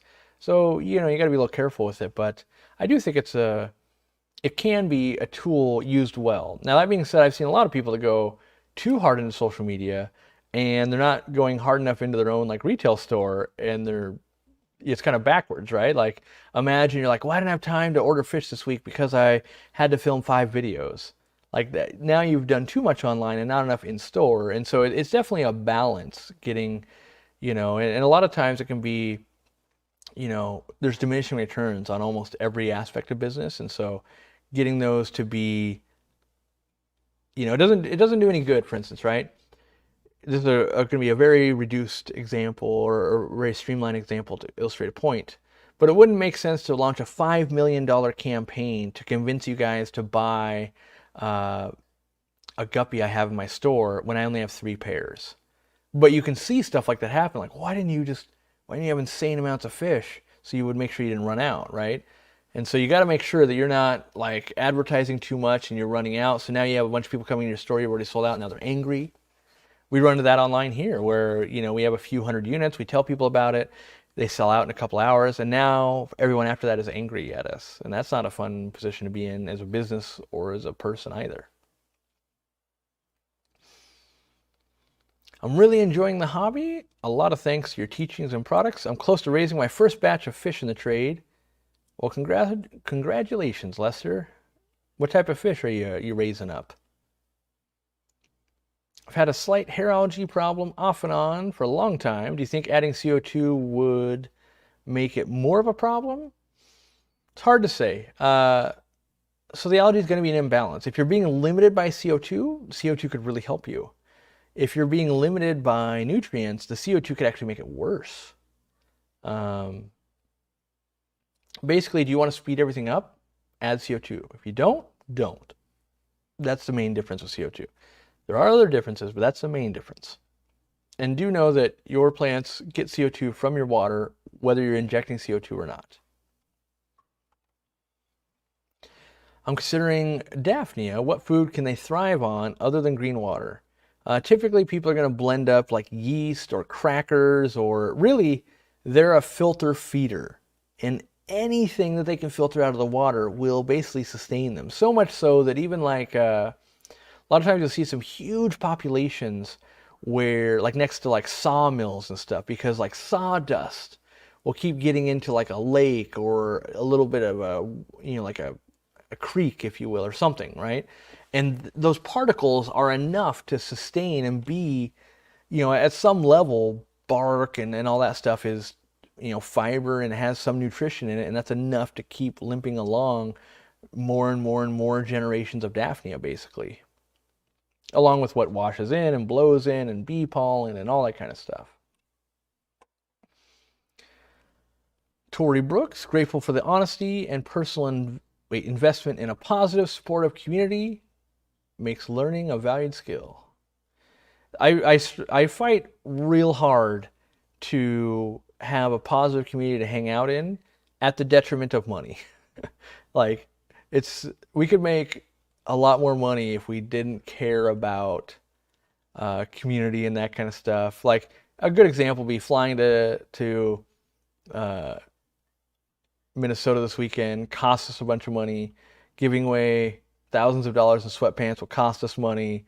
But I do believe that spending that time, getting people together, my hope is that more people will go shop at Twin City Guppies, and more people will be like, oh my gosh, you live 2 miles from my house. How about I give you some of these guppies when I breed them, and making those connections, and then maybe that makes a club, or maybe the club's already thriving there, more people will go. And the goal would be that if all of those things and stars line up, that it leads to you meeting someone new and you go, hey, you don't know about Aquariumcoop? Check them out, and maybe we get repaid that way. That being said, it doesn't always have to be a zero-sum game. You can basically we treat it as marketing and donation and advertising and all of that. So that it's just kind of putting good vibes back into the hobby where we can and when we can. Because there might come a day where we've hit hard times, like the business isn't going so well and we can't do it anymore. And then we'll be glad we did it when we could. Do hillstream loach really need high levels of water movement if you use alternate methods to keep oxygen levels high in the water? In my opinion, no. I bred them in the 800 gallon with lots of other fish, and we just used air stones. And air stones are one of the best ways to keep um, oxygen levels high. Not the only way, but one of the best ways. And yeah, I don't find that they have to have it. They probably like it. I don't think they have to have it though. Do I still like the Zis Bio moving bed filter? I've been running 2 as my only filtration in 125 gallons since seeing my review on it 2 years ago. I still think it has applications, yeah, like turtle tanks and very high bioload tanks, goldfish tanks. Um, yeah, I do. That being said, I don't have a lot of that. When you really look at a lot of my tanks, they're pretty sparse. And I have auto water change, so I don't display a lot of them. That being said, if you were, if you were watching the latest speaker we had on koi, which hopefully you go do, and if you're not a member yet, well, when you become a member, you can catch up on all those talks. It's $5 a month, and at this point, you can watch like 11 amazing talks for only $5, then quit the club, and we'll see you again next year. But you'll probably stick around for all the other cool perks. Anyway, he was talking about how Japan's starting a movement to keep more koi in fish tanks, and honestly, this is where the internet is bad for me. The internet is what has kept me from keeping koi in fish tanks. Basically, the fish police, or at least people that were going to hate on the idea of it. And so I don't even have the chance to really unpack it and find what's going to work and what won't work. And, what Zach was saying is 100% true. Fish stunt out and grow to their environments, and we do that all the time with African cichlids and Central and South American cichlids. It happens all the time in the hobby. Goldfish, right? And this one, you kind of go into it knowing and even my own ponds, right? I've got a 5,000 gallon pond, and so here's an extreme example. In a professionally grown pond in Japan, you can get a fish up to 14 inches in the first year, and way more, like 24 to 27 inches by year 2 if you're really trying. In my own ponds, they never got 27 inches. They might be 6 years old, right? So I'm already like not reaching maximum potential. And we see that a lot in Discus too. A lot of people can keep Discus and love them, but then there's going to be people that are like, it didn't reach maximum potential. How dare you? With the koi in an aquarium, I think we could probably find some working scenarios of, maybe there's a group of them in a 75 gallon or a 125 or something like that, and get a nice long life out of them and really, really enjoy it. And so much so, one of the first tanks I ever saw in the hobby, well, not one of the first, but one of the tanks I really fell in love with was a childhood friend of mine. I was over at his house for some reason, like an unrelated thing, and he had 3 koi that were really pretty large at that point because he was really feeding them a lot in a 90 gallon, and one was black, one was platinum, and one was red. So cool, really loved it. And he was going to upgrade him to a larger tank, and I was like, oh man, I really love that. And that actually made me set up a 55 with some koi at the very beginning of my hobby. And I used like Home Depot pebble gravel, which was a terrible idea. I didn't know at the time. And, I probably ended up getting rid of the koi back to the store and keeping something else once I had realized like kind of my terrible mistakes in setting this up. I do think though that koi, and I've, when I ran a maintenance company, when I ran a maintenance company, we'd have people with koi tanks, and it would be in, different things, and like 180 gallons and up, and it actually, to be fair, worked out pretty good. That's the thing, is like, oh, they had this tank and it looked good and the koi were healthy and all of this, and they've been there for 7 years. And people go, well, these koi are going to live 35 years. What are you going to do then? Sure. But most people struggle to keep fish alive for 7 years as it is, right? And so I see that as a win when, maybe you take an average hobbyist and they're averaging 2 years on a lot of their fish, just from life, stuff's happening, right? And then maybe they could keep, that 125 gallon tank with 3 koi in it, and now they're on year 8, and maybe they do build a pond or get a bigger tank or something like that. And so I'm going to start experimenting with that. I don't even remember how I really got down this rabbit hole, but Oh yeah, this bio bubble. And so I think that would be a great application for it though. And maybe that's what I'll do. Because I was actually thinking about that. I was actually thinking with this higher bio load, yeah, I'm going to auto water change, but I don't know if sponge filters are the right move for this. And I really hate canister filters. Maybe I'll show the public a little more about above tank sumps. But maybe the bio bubble is the answer I need there. I still will need a little bit of mechanical filtration. That's all biological, but yeah, I could see myself leaning back into that. And a lot of that is different products work well for different applications. And I haven't really had a need for a bio bubble in what I do right now. So it'd be good to find a way to do that.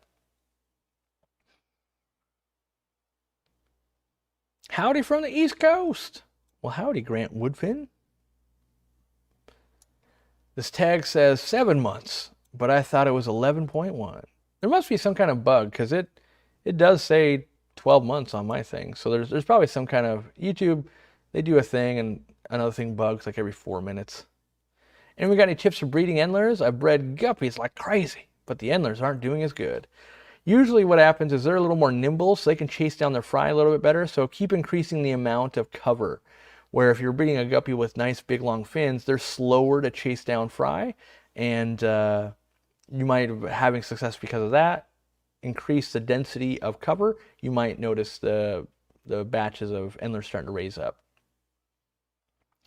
What's my definition of a dither fish and what are their purpose? I think I have a whole video on this. I'm pretty sure I do, but someone will link it. But a dither fish, the goal of a dither fish is to draw the attention of other fish. And that might be to reduce aggression. It might be to bring them out and about, right? You've got some super shy fish and they see like, oh, there's other fish out and about. Maybe I'm going to join them. Maybe it's to get them to eat, right? So that's what the dither fish is kind of meant to do. And then, you know, good dither fish are ones that aren't going to be too boisterous where they're like fighting off other fish, super territorial. And so things like tetras a lot of times are dither fish, Danios, rainbow fish, but other times it could just be like blood parrots, right? If the blood parrot's always out and about, then that's kind of serving as a dither. And it could be, you know, diversifying aggression and territories and all of that. Like in African cichlid tanks, you might use some cyprichromas to do it. Or you might use rainbow fish, even though they're African cichlids. So yeah, but I think we've done an article on it and a video. I'm pretty sure. I would bet money. I mean, I feel like I've done that. I want to look at it right now because I know I have. That's right. That's my loud keyboard. Search dither. Maybe it's under the guise of top 5 schooling fish or aggressive to help shy or aggressive fish. That might be the one. Yeah, I'm gonna link it just because I think it is that one. Because I think I'm explaining what a dither fish is. Yeah, so it says these are my top 5 dither fish. But when I made the video, I hadn't quite fully realized that not everyone's gonna know what a dither fish is. So we had to go, okay, explain. Candy beat me to it. Good. It's better than I am. That's the Betta. Welcome, Nicole. Thanks for $5, Butcher. My bad. Pretty sure Aquariumcoop won't deliver where I live currently, but I'm sure they will deliver to my new place. I mean, as long as you're in the United States, we ship there. So. Easy Green fertilizer is the best I've used. My Nubius and Bacopa are brilliant green. Good. We're going to launch a smaller size Easy Green, by the way. We're keeping this. It's going to be cheaper.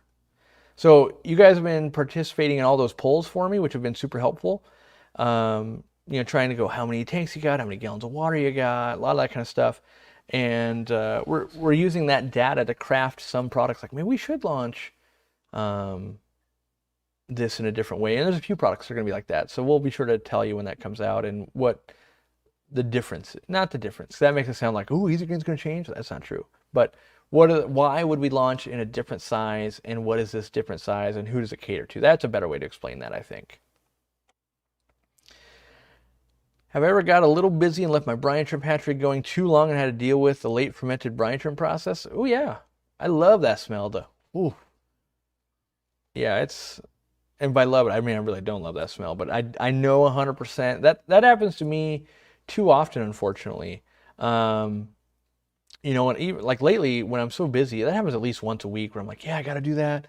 Okay, yeah, let me go deal with this right now, and then when I'm done, I'll come back, and then like something else happens, and then pretty soon I'm like, wait, I didn't do that. Or the one I hate the most is when I'm hatching a lot of brine shrimp because I hatch at least a tablespoon, sometimes 2 tablespoons at a time, and I'm disconnecting air so that they'll collect at the light, and I get super busy, and then it's been an hour and a half, and I go back and they all suffocate, and it smells like death. That one really I don't like. What happened to my group of Shodanai puffers? They went to Dean after Dean got eggs a bunch of times and couldn't raise them to fry. I think either he still has them, but I think we traded them into the store and they got sold off. I kind of lost my it's too difficult. I don't know. Well, too difficult, and I get frustrated pretty easy when I don't have the time. When it's like I can do this, but I keep having to reset because I got to go do this show. I got to go do this thing, and I don't have the time to put in to make this happen. So then I gave him to Dean. And Dean was running into the same problems because he was going back and forth to California all the time. Dean, I think like even next weekend is out speaking somewhere. And so he's running into a lot of the problems that I run into of like it's really hard to keep rotofloricultures and these other specialized things going when you have to be out of town, you have to keep moving. And, there were like a couple of months last year, Dean lived the Corey life where he's like, that month I was only home for 11 out of the 30 days. It's real hard to push a breeding group forward when you're only home for 11 of those days. You got other people feeding and stuff's happening, but it's never the same as you watching and adapting and using your, skills of 10, 20 years and going, ooh, I think this is going to happen. I'll start breeding the brine shrimp, not breeding, but raising the brine shrimp now. I'll start doing this now. I think a water changer would trigger him. I think the eggs are starting to fungus. Maybe I should, get in with some methylene blue. All of that, when you have someone just doing it for you, kind of is out the window, and you hope for the best. Any updates on linear air piston pumps? Nope. I don't. Honestly, I could ping Randy on that one, and then the problem is we'll ask the company, and it's either A, they're having money troubles, or B, they waited way too long to order them. Or what happens a lot of times, people go, I'm not spending that much to import these, because they went from maybe costing $3,000 for a cargo container to now it's $17,000, right? And they might be afraid that their clients aren't going to pay the increased money, and so they're waiting for it to go back down. But every month you wait, it's not really going back down. And I kind of believe of like, if you don't bringing them in, I'm going to have to find someone else. So yeah, and there's been like power outages. Like there's always a million things going on in the world of like, it's, sometimes there is those just like wow, 3 different things in a row have held this up, and sometimes that's a legitimate thing. I don't know. I haven't been following it that close because it just irritates me when it's like, oh, okay, yeah, we'll wait another 2 months, I guess. And then, oh, what do you know? Another month. Oh, what do you know? So, all right. All the stuff is off the table for me because I travel for work. I try to keep anything going whenever I have to leave town for 9 days straight. Yeah, it's hard. Especially because before you go and when you get back, you're also busy. So even if you're out of town for 9 days, you're actually out of pocket for probably 11 at least. Have I found any cameras that work for the koi pond? I haven't yet. I thought about it a couple weeks ago, and I was like, I really need to research these cameras more. Because it was really, well, I guess I'm just gonna say it's cool. It was really cool to watch bald eagles eat my koi. They're just like catching little koi, and I think it's a spawn from last year. And honestly, it's just wicked cool to watch. And every day there's geese and bald eagles and other types of birds. And, I don't know that like out of, how many people are you watching today? Like 4.5? I don't even know. Let me see if I can find that answer. So out of like the 969 people you're watching, maybe only like 50 of you will want to watch, like I'll want to watch. I'm just like, whoa, that's gnarly. That's cool. Oh man, yeah, they're swimming weird, or oh, they're, whatever they're doing. I really enjoy it. I don't know that I would put it up on a monitor though, because I never really have. But my thought is if I had that live camera going and we could chat, I do think I would hang out in the chat of like, all right, yeah, I pop in and I pop in and I chat with you guys for a little bit, then I get back to work. Because there's times when, typically I'll schedule 10 to 20 minutes or, yeah, about 20 minutes between meetings. And especially if it's like I got to fit a lunch in and like I can be typing a little bit as I'm eating lunch and then I got to hop into the next meeting. And so I think that might work long term. But, I'm not sure yet. And I got to find the right camera and I don't want it to be like, what's that? Is that doing a thing? I think that was a bird. Oh no, that was the branch. Like, like it's got to be clear enough and all of that. So,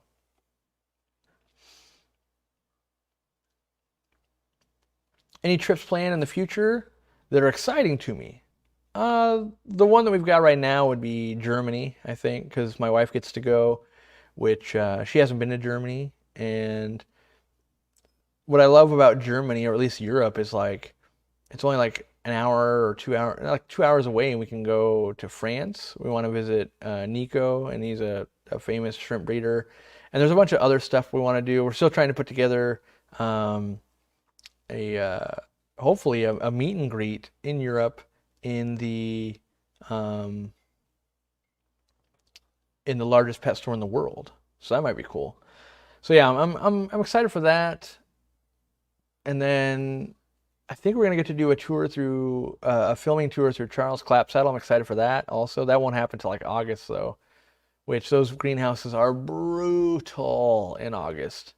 Last time we were there, I don't know when it was, but it was so hot the cameras kept shutting down. That's how hot it was. Um, but yeah, there's some travel I'm looking forward to, and then there's other travel that's like, like doing like an aqua shell. It'll be fun, but I wouldn't say I'm looking forward to it. I like meeting people and all of that, but I like to go where places I haven't been and get to film stuff I haven't seen before.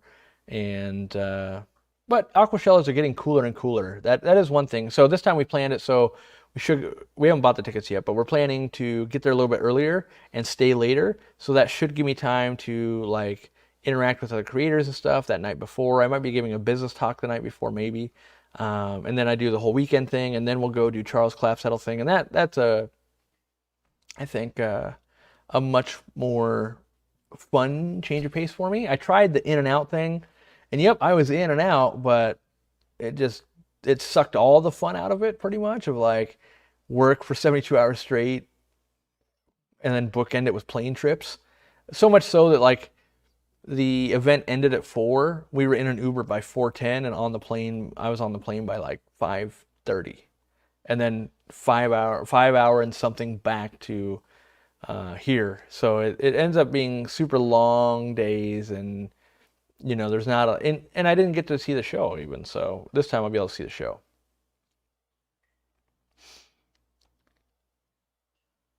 All right. Yeah, that's why I asked what's exciting to you. Yeah. To me, the unknown. If I haven't been somewhere like Germany, there's gonna be stuff I've never been to before, and so that's a really fun place for me to be. Of like, ooh, what do you got going on in here? 'Cause I've seen enough things to know you never know. You never know what you're gonna see. Like, ooh, like maybe the biggest pet store in the world. Like, oh, their back room is insane, or maybe their displays are insane, or I have no idea what I'm gonna see yet. And I try not to spoil it by Googling it. Sometimes you can watch on YouTube and someone's done a tour and like, oh, well, I try to just to live in the moment and go there and just, wow, look at that. Ooh, wow. I've been told to treat fish with copper. What are my thoughts on using copper in fish? I haven't done it very often. A lot of people swear by it. Um, Good for treating a lot of parasites and things, but also not great for invertebrates, and I like invertebrates quite a bit, so. Do I think Aquashella would get more attendance if they had it in Las Vegas? I don't know. I honestly think the biggest limiting factor of Aquashella currently is marketing. Um, yeah, the show is pretty darn good, honestly. Like I've been to a lot of them over the few years now, and it's getting pretty darn good. They can always get better. but it's getting pretty darn good. And I think getting the word out and showing people correctly, and segmenting correctly. Like a lot of companies, they're just, going to spam like, hey, Aquashella Dallas, right? But you need to be catering to like, okay, well, if you're keeping saltwater tanks, cater the saltwater stuff to them. If you're keeping freshwater, cater the freshwater stuff to those people. If you're targeting a family member, not a family member, but a family, right? Because there is like people that show up that don't even really keep aquariums. They're just like, wow, look at all this cool stuff. It was a great event to come out to. That's another demographic. And making sure you're splitting that up and you have appropriate ads and targeting going and all of those things working together, I think is what gets you to a spot where you get maximum attendance. And but there's always growing pains too. If all of a sudden Aquashella went from 6,000 people showing up to 60,000, we're like, oh, the bathrooms are overrun, the lines are too long, and so then you have to expand again and get a little bit better and have more staff. And so yeah, a Vegas Aquashella, it's cheaper to fly and to stay in a hotel. Like that's probably true, but how many vendors will you have there? That's a question, right? How many bad actors would you get? Would that attract a different crowd? Would people be showing up drunk or, and I don't know. I'm just saying like anytime you change something, there are pros and cons to it. And when you're designing a big event, you need to think about that, right? But yeah, I mean, it definitely, I do think there needs to be one on this side, basically, whether it's in Vegas or California or, whatever's going to make sense. I do think a West Coast one would do well enough. I don't know if it's going to shatter other Aquashella numbers.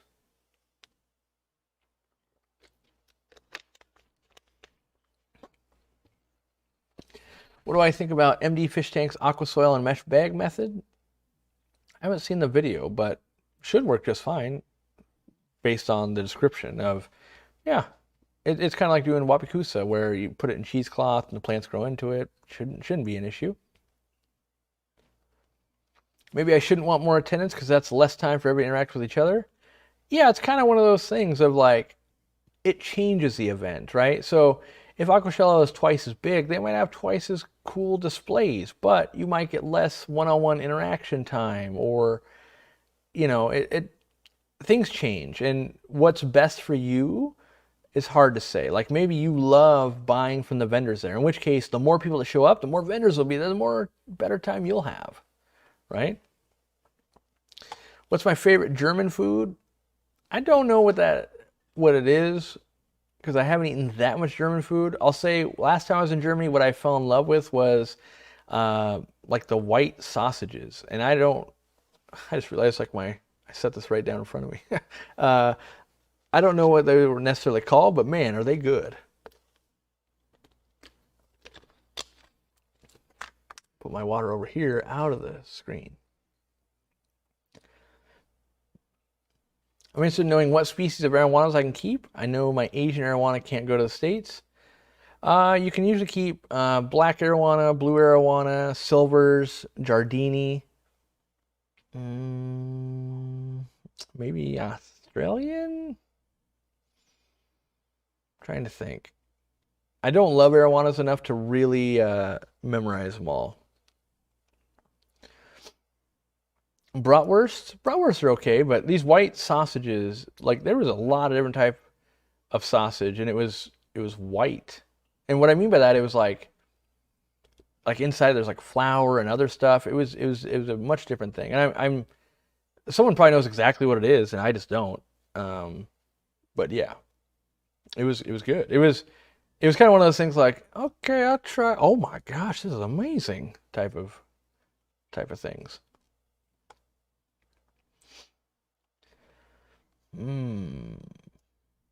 Aquashella Atlanta is my hope. Yeah, I don't know. I mean, it takes a lot to get new venues and stuff like that. So I don't envy the amount of work that goes into Aquashellas. It's a lot, and that's why I haven't done my own show yet. Maybe someday. Maybe when it's my last hurrah, like I gotta pull this off.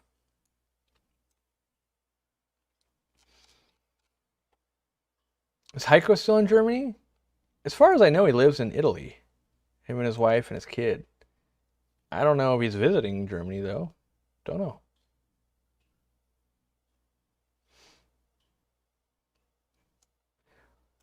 What's the tipping point of just being a hobby selling some fish to needing a breeding license or business license? Does Dean have a license? I think he does, yeah. Um, basically, I, and this is not legal advice, so let me preface this by every state is different. I do know that. But I believe in Washington, I think after about $600, you needed to pull a license and everything is taxable and you need to be, if you're selling it to like our store at wholesale, you'd have to collect our wholesale permit to remit that so that the taxes weren't paid there, so you're off the hook and then we'd be on the hook when we sell them. In general, my advice is for a lot of states, like our state, I think it's just 25 bucks to get a license and it's pretty easy. That being said, like last time I talked to Greg Sage was a long time ago, it was quite involved to get a business license in like Colorado. So maybe you look into it, and if you have one of the easy states, yeah, why not? 25 bucks will do it. If it's really difficult, then, make sure you're abiding by the law and do it when you have to. It does depend on municipality as well. So not only state, but like for our retail store, like we have like a business license for the LLC, basically Aquarium Co-op, but then we also have one for the city of Edmonds, where we're doing our retail business at, and we have one for Everett, Washington. Basically, every city you're in, they're gonna want another doing business type permit there, basically. Update on the new Murphy tank. Hopefully this Saturday. That's supposed to be if everything goes great.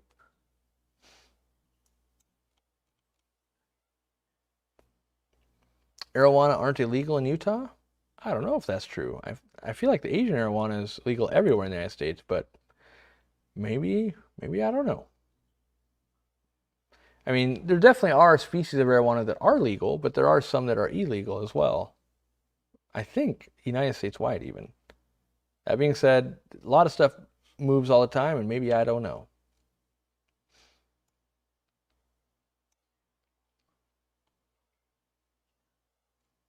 Yeah, we're out of questions. We're almost done though. 18 minutes? Or I could call it. I could call it if no one has questions. I gotta turn on the back cooler. It's starting to get hot. Powering up. Okay. Still gets hot in here.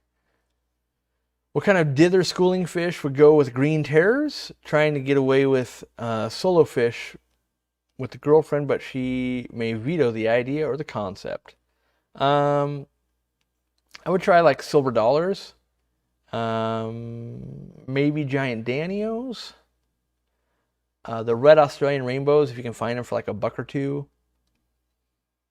Those are my go-tos for that style of fish because they're usually kind of cheap and kind of, kind of robust. Yeah, Jason Livingston. Yep, just did this in Washington. It's $600, and I have to file quarterly. Dreading it. Yeah.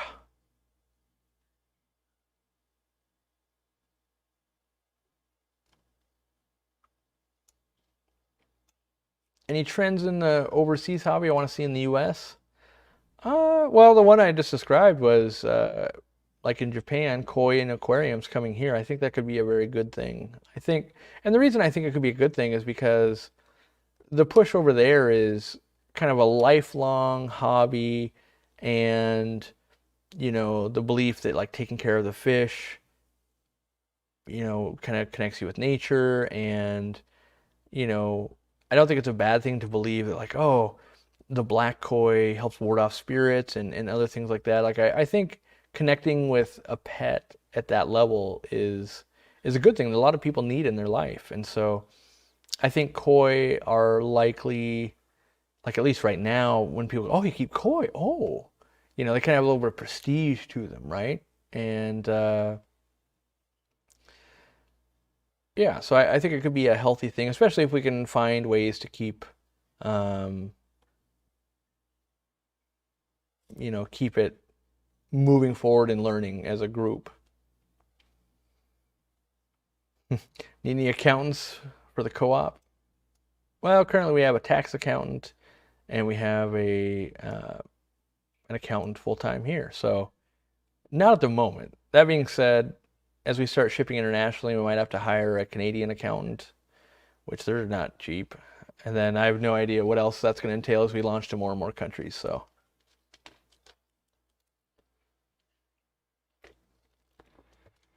what's the best air pump to supply air to multiple tanks? Depends on how many, you know.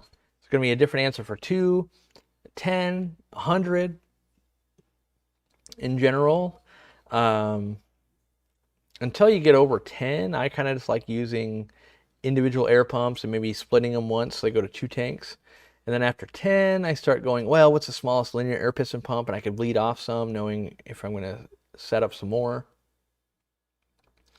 Do I know of any other good nano pellets to use along with the Xtreme Nano, just for diversity? I really like Hikari Fancy Guppy Food. It's got higher fat content.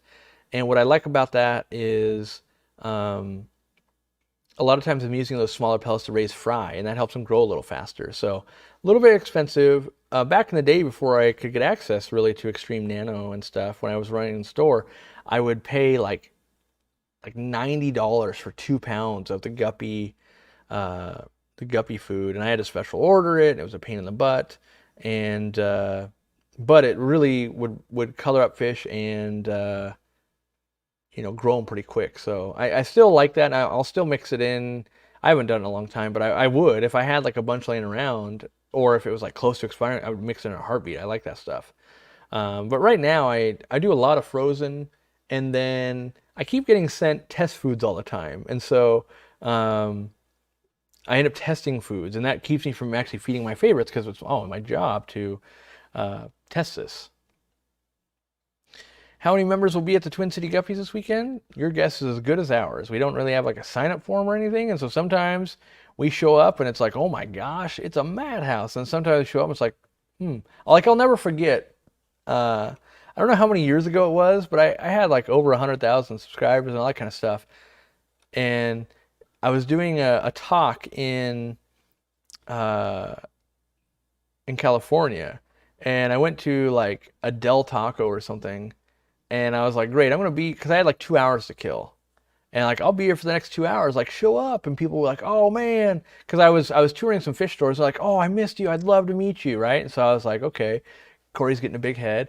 And he's like, all right, now it was like a Tuesday night, or, you know, pick a night, right? Thursday night, I don't know what it was, Wednesday night. And so I'm like, I'm going to be at this Del Taco for 2 hours. I'm going to order some nachos. I'm going to eat. And only one person showed up. It was like the most humbling experience of like, oh, okay. And like it sucked really, because it was like, this is kind of awkward, because the other person like, no one else is here, and I'm like, nope, it's just you and me. So it's kind of a little bit embarrassing. Like, we had a fine time, right? Ate dinner and that was fine. You know, but now it's usually more of a madhouse. But I can never predict what's going to happen. So I just kind of walk into it going, we'll see what happens.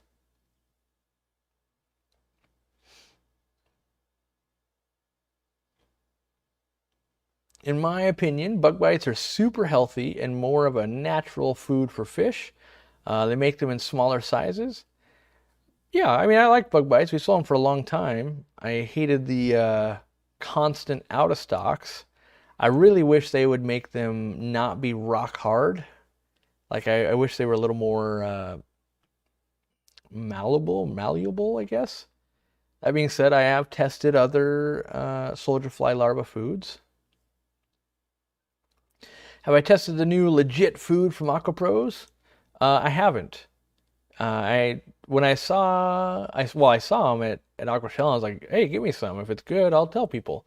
And then also when he was at the Aquashella before that I didn't attend, like last October, he announced it, right? And I was like, hey, send me some. Never gotten any of it. You know, there was some advertising that he did though, and I was like, I don't know. Like, advertising and something being good or bad are two different things, but the way it was being advertised, it's like, yeah, I don't know if I believe that, right? So, like, maybe it was ash content. I'm trying to think of like what. Let me see if I can find it, because now I just look like I'm hating for no reason. But if I can give context, maybe that'll be better or worse. I don't know. And where was it? Yeah, I think it was, maybe it was on his community page. See if I can find it real quick. Uh,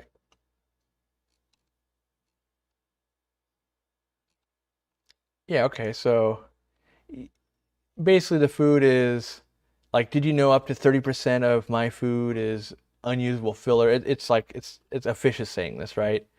It's making me less colorful and sick. Like, I feel like that's, kind of hate for no reason. So like, I feel like it doesn't tell the whole story. Because if Mike was sitting here right now, I'd be like, really, Mike? Like, live baby brine shrimp making stuff sick? Frozen bloodworms making stuff sick? Hmm? Right? How about live mosquito larvae? How about live blackworms? How about Repashy food? How about, and so then it's like, maybe we need to temper it and go, a low quality food, especially if it was expired, could definitely be giving those results, right? Of like, oh, they're not coloring up very well, leading to some bloating issues. Like those are true statements, but I'm always a little leery. I'm like, I don't know, we're kind of, I don't want to say bending that truth, but like willfully leaving some stuff out of like, well, maybe, right? And quantifying things like most fish foods are made with cheap throwaway ingredients and processed at high temperatures. This makes my food, and then the fish is saying, this makes my food even less healthy for me. It's like, yeah, some are, right? But again, what about all those frozen and live foods? And then if he was sitting here like, well, I'm talking about, processed foods. And it's like, okay, but there's still other processed foods that are halfway decent. And, try some legit fish food. Its pellets are the most usable nutrition, period. No other brand comes close. So with maybe that's a true statement with pellets. That might be true. I don't know. And then my test a lot of times is, will the fish even eat it? Because sometimes it's like, this is the best thing possible, but fish won't eat it.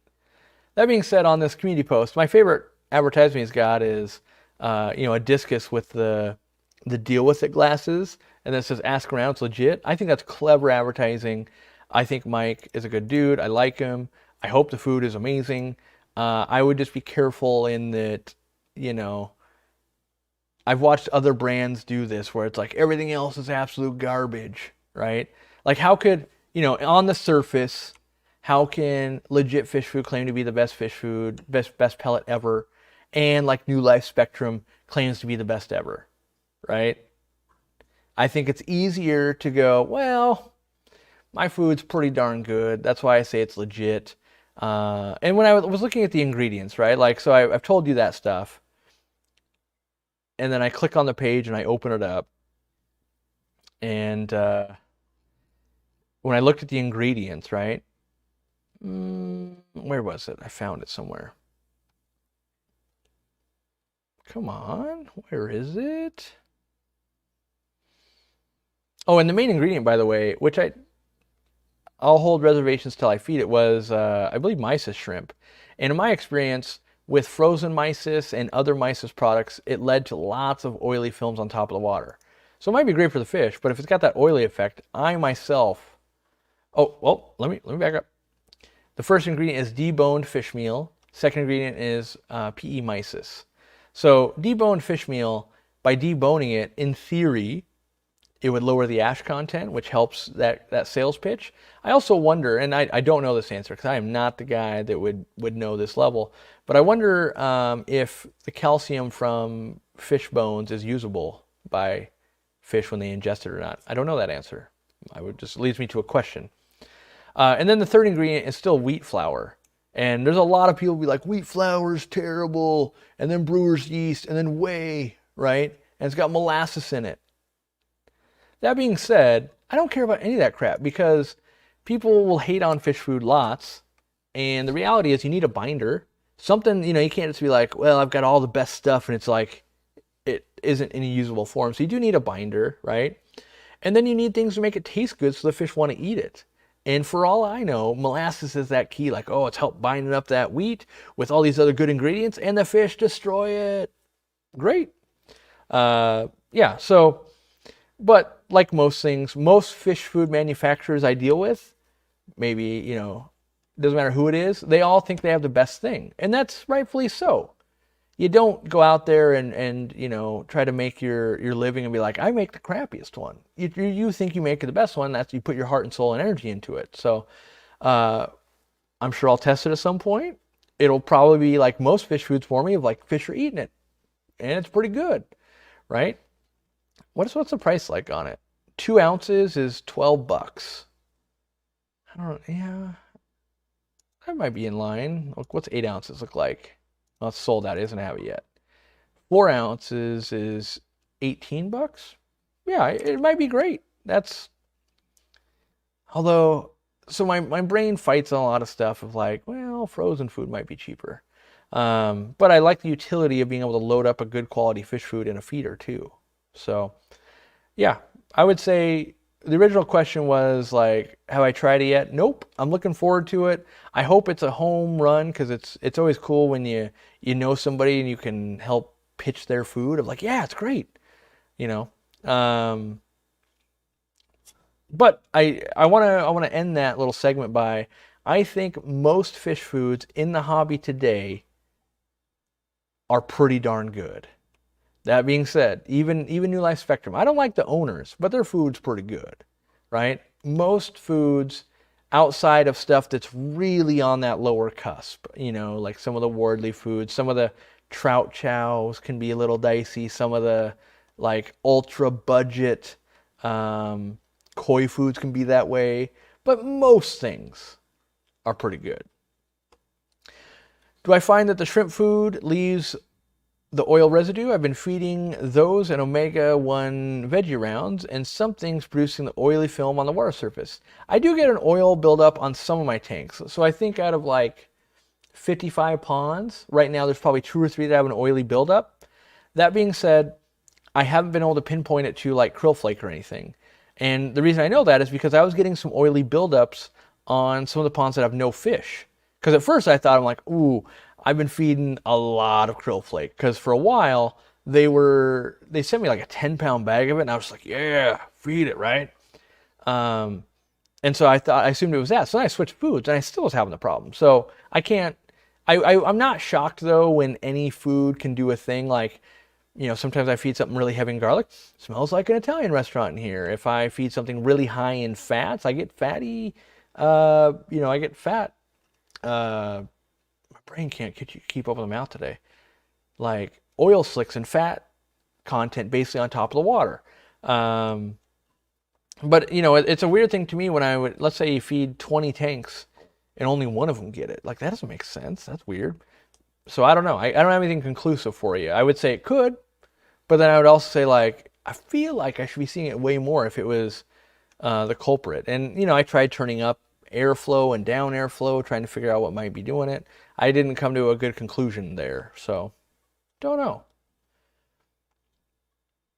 What's in my auto feeders? I run in my auto feeders on the bigger fish. I run 2 different things. I run Vibrabites by Hikari, and then I also, for some of the fish, I run sinking Xtreme pellets, and then for most of them though, I run the nano pellet from Xtreme for like guppies and fry and all that kind of stuff. But like some of the totes have plecos in them. One of them has African cichlids. I'm trying to think of anything else that's got bigger pellets in it. I mean, like the 800 gallon, it gets pellets. I showed you guys in that video. It actually gets sinking Hikari Excel, and it gets some Xtreme food. But in general, I'm not crazy loyal to any one brand. To the like even it always disappoints Andy, who's going to speak, by the way. That'll be good. He's going to speak a few months down the road on basically fish foods, right? That'll be cool. But one, I maintain that nobody does everything the best, including us. Like Aquariumcoop is not the best at everything, for dang sure, right? And I don't think that every fish food makes the best fish food of every type of fish food also. Like, it's pretty difficult to be like, well, we make the best shrimp food, the best guppy food, the best African cichlid food, the best Central American food, the best snail food, we make the best, right? And the best, we make a koi food, we make this. Like, you can make pretty good on a lot of things, right? and my example is this. Maybe you're the world's best Italian chef. I would wager that if you're at that high of a skill level, you do pretty good at making a cheeseburger and making like stroganoff and like doing a bunch of other stuff. Now, you might not make the best cheeseburger in the world, but you probably make a pretty good one. And that's what I think fish food manufacturers do. A lot of times they do a couple of them really, really good, and then everything else like, yeah, it's pretty good because you know what? You built a company around doing this pretty good. And that's where you kind of mix and match. And I don't know that, you know, like, and there's preference. Some people hate Hikari algae wafers. I actually love them. And I get really good results with the fish. I also feed the Xtreme ones. Like on top of the Elmer's tank right now, there's going to be Hikari and Xtreme. I feed them both. And I don't think anyone's necessarily better than the other. I just feed them. A little bit of variety. I kind of like that too. You know, whereas like, and so if you go on like chewy.com, right? This I don't understand because my personal bias, like their best reviewed bottom dweller food is like the Tetra ones. And the Tetra ones, that's one of the few fish foods in my career ever that I could safely, at least at the time when I was really testing them, put them into tanks and not even, and watch snails be like, oh, hell no, I'm not eating that. That takes a lot. But like it would go in, it's a kind that had like the outer wafer and then like the green deposit in the center and was like so hard that like I could never get anything to eat it. That being said, I've also had that problem with Ocean Nutrition. Someone was saying they feed Ocean Nutrition and something else. I always found I really struggled to get Ocean Nutrition fish to eat it. But there's so many people that have great success with it. I don't know why I can't. So, you know, everyone's going to each their own, right? I think it's a wide category. I think most of it's pretty darn good. I'm very careful to not say basically competing brands are bad because I don't think we can do enough testing and really know things. So it's like, look, is this working good for me? Yes. Is that maybe not working as well for me? That might be true, and that's what I would say. But if all the fish foods went away tomorrow and I was stuck with Wardley, guess what? I would feed Wardley and it'd probably be okay. I'd still keep my fish. Might not be as good. Might have to clean my tank more, right? And there's different levels of food that you feed, different prices, and all of those things. So, yeah, that's where I'll leave that. And you know, the takeaway is, I do hope his food is legit and amazing because that I'm always excited to see another good product on the market, right? And I will say this though, that if it's not good and someone asks me, I'm gonna tell people, and that's gonna suck because I like Mike, but I can't jeopardize you know, my reputation on like, well, you're just saying that because you know the guy. So my hope is it's pretty good. It's got good ingredients, so I would wager it's pretty good. You know, and I don't think he's a guy that would, you know, just try and peddle something that's not good. So I'm really hoping, yeah. Aquarium has a pro line of premium fish food, and the first ingredient is brewer's yeast. Interesting. Protein profile is kind of cool on that. But, you know, part of it is too, like, you don't always know the whole story. Like, what if that was actually targeted towards Daphnia food? Like, to feed Daphnia and be like, oh, brewer's yeast makes 100%. Yeah, I agree, right? I don't think it is in this case. Like, I bet you it probably is meant to be fed to fish. And, you know, that's where there's a lot of buzzwords. Like, you know, what is it? Like natural. Natural is one of the biggest buzzwords, right? Like, oh, this thing's natural. And so inherently it kind of elevates its status. Well, like, so is dog poop. Dog poop's natural. Doesn't mean it's good for you, right? So there's a lot of words in, you know, in marketing that are complete buzz, and just how you apply them may elevate it or not. But when you take it out of context and you know, oh yeah, natural dog poop. Oh, okay, you know. And this dog poop has not been highly cooked. Like, oh, okay, but it's still dog poop, right?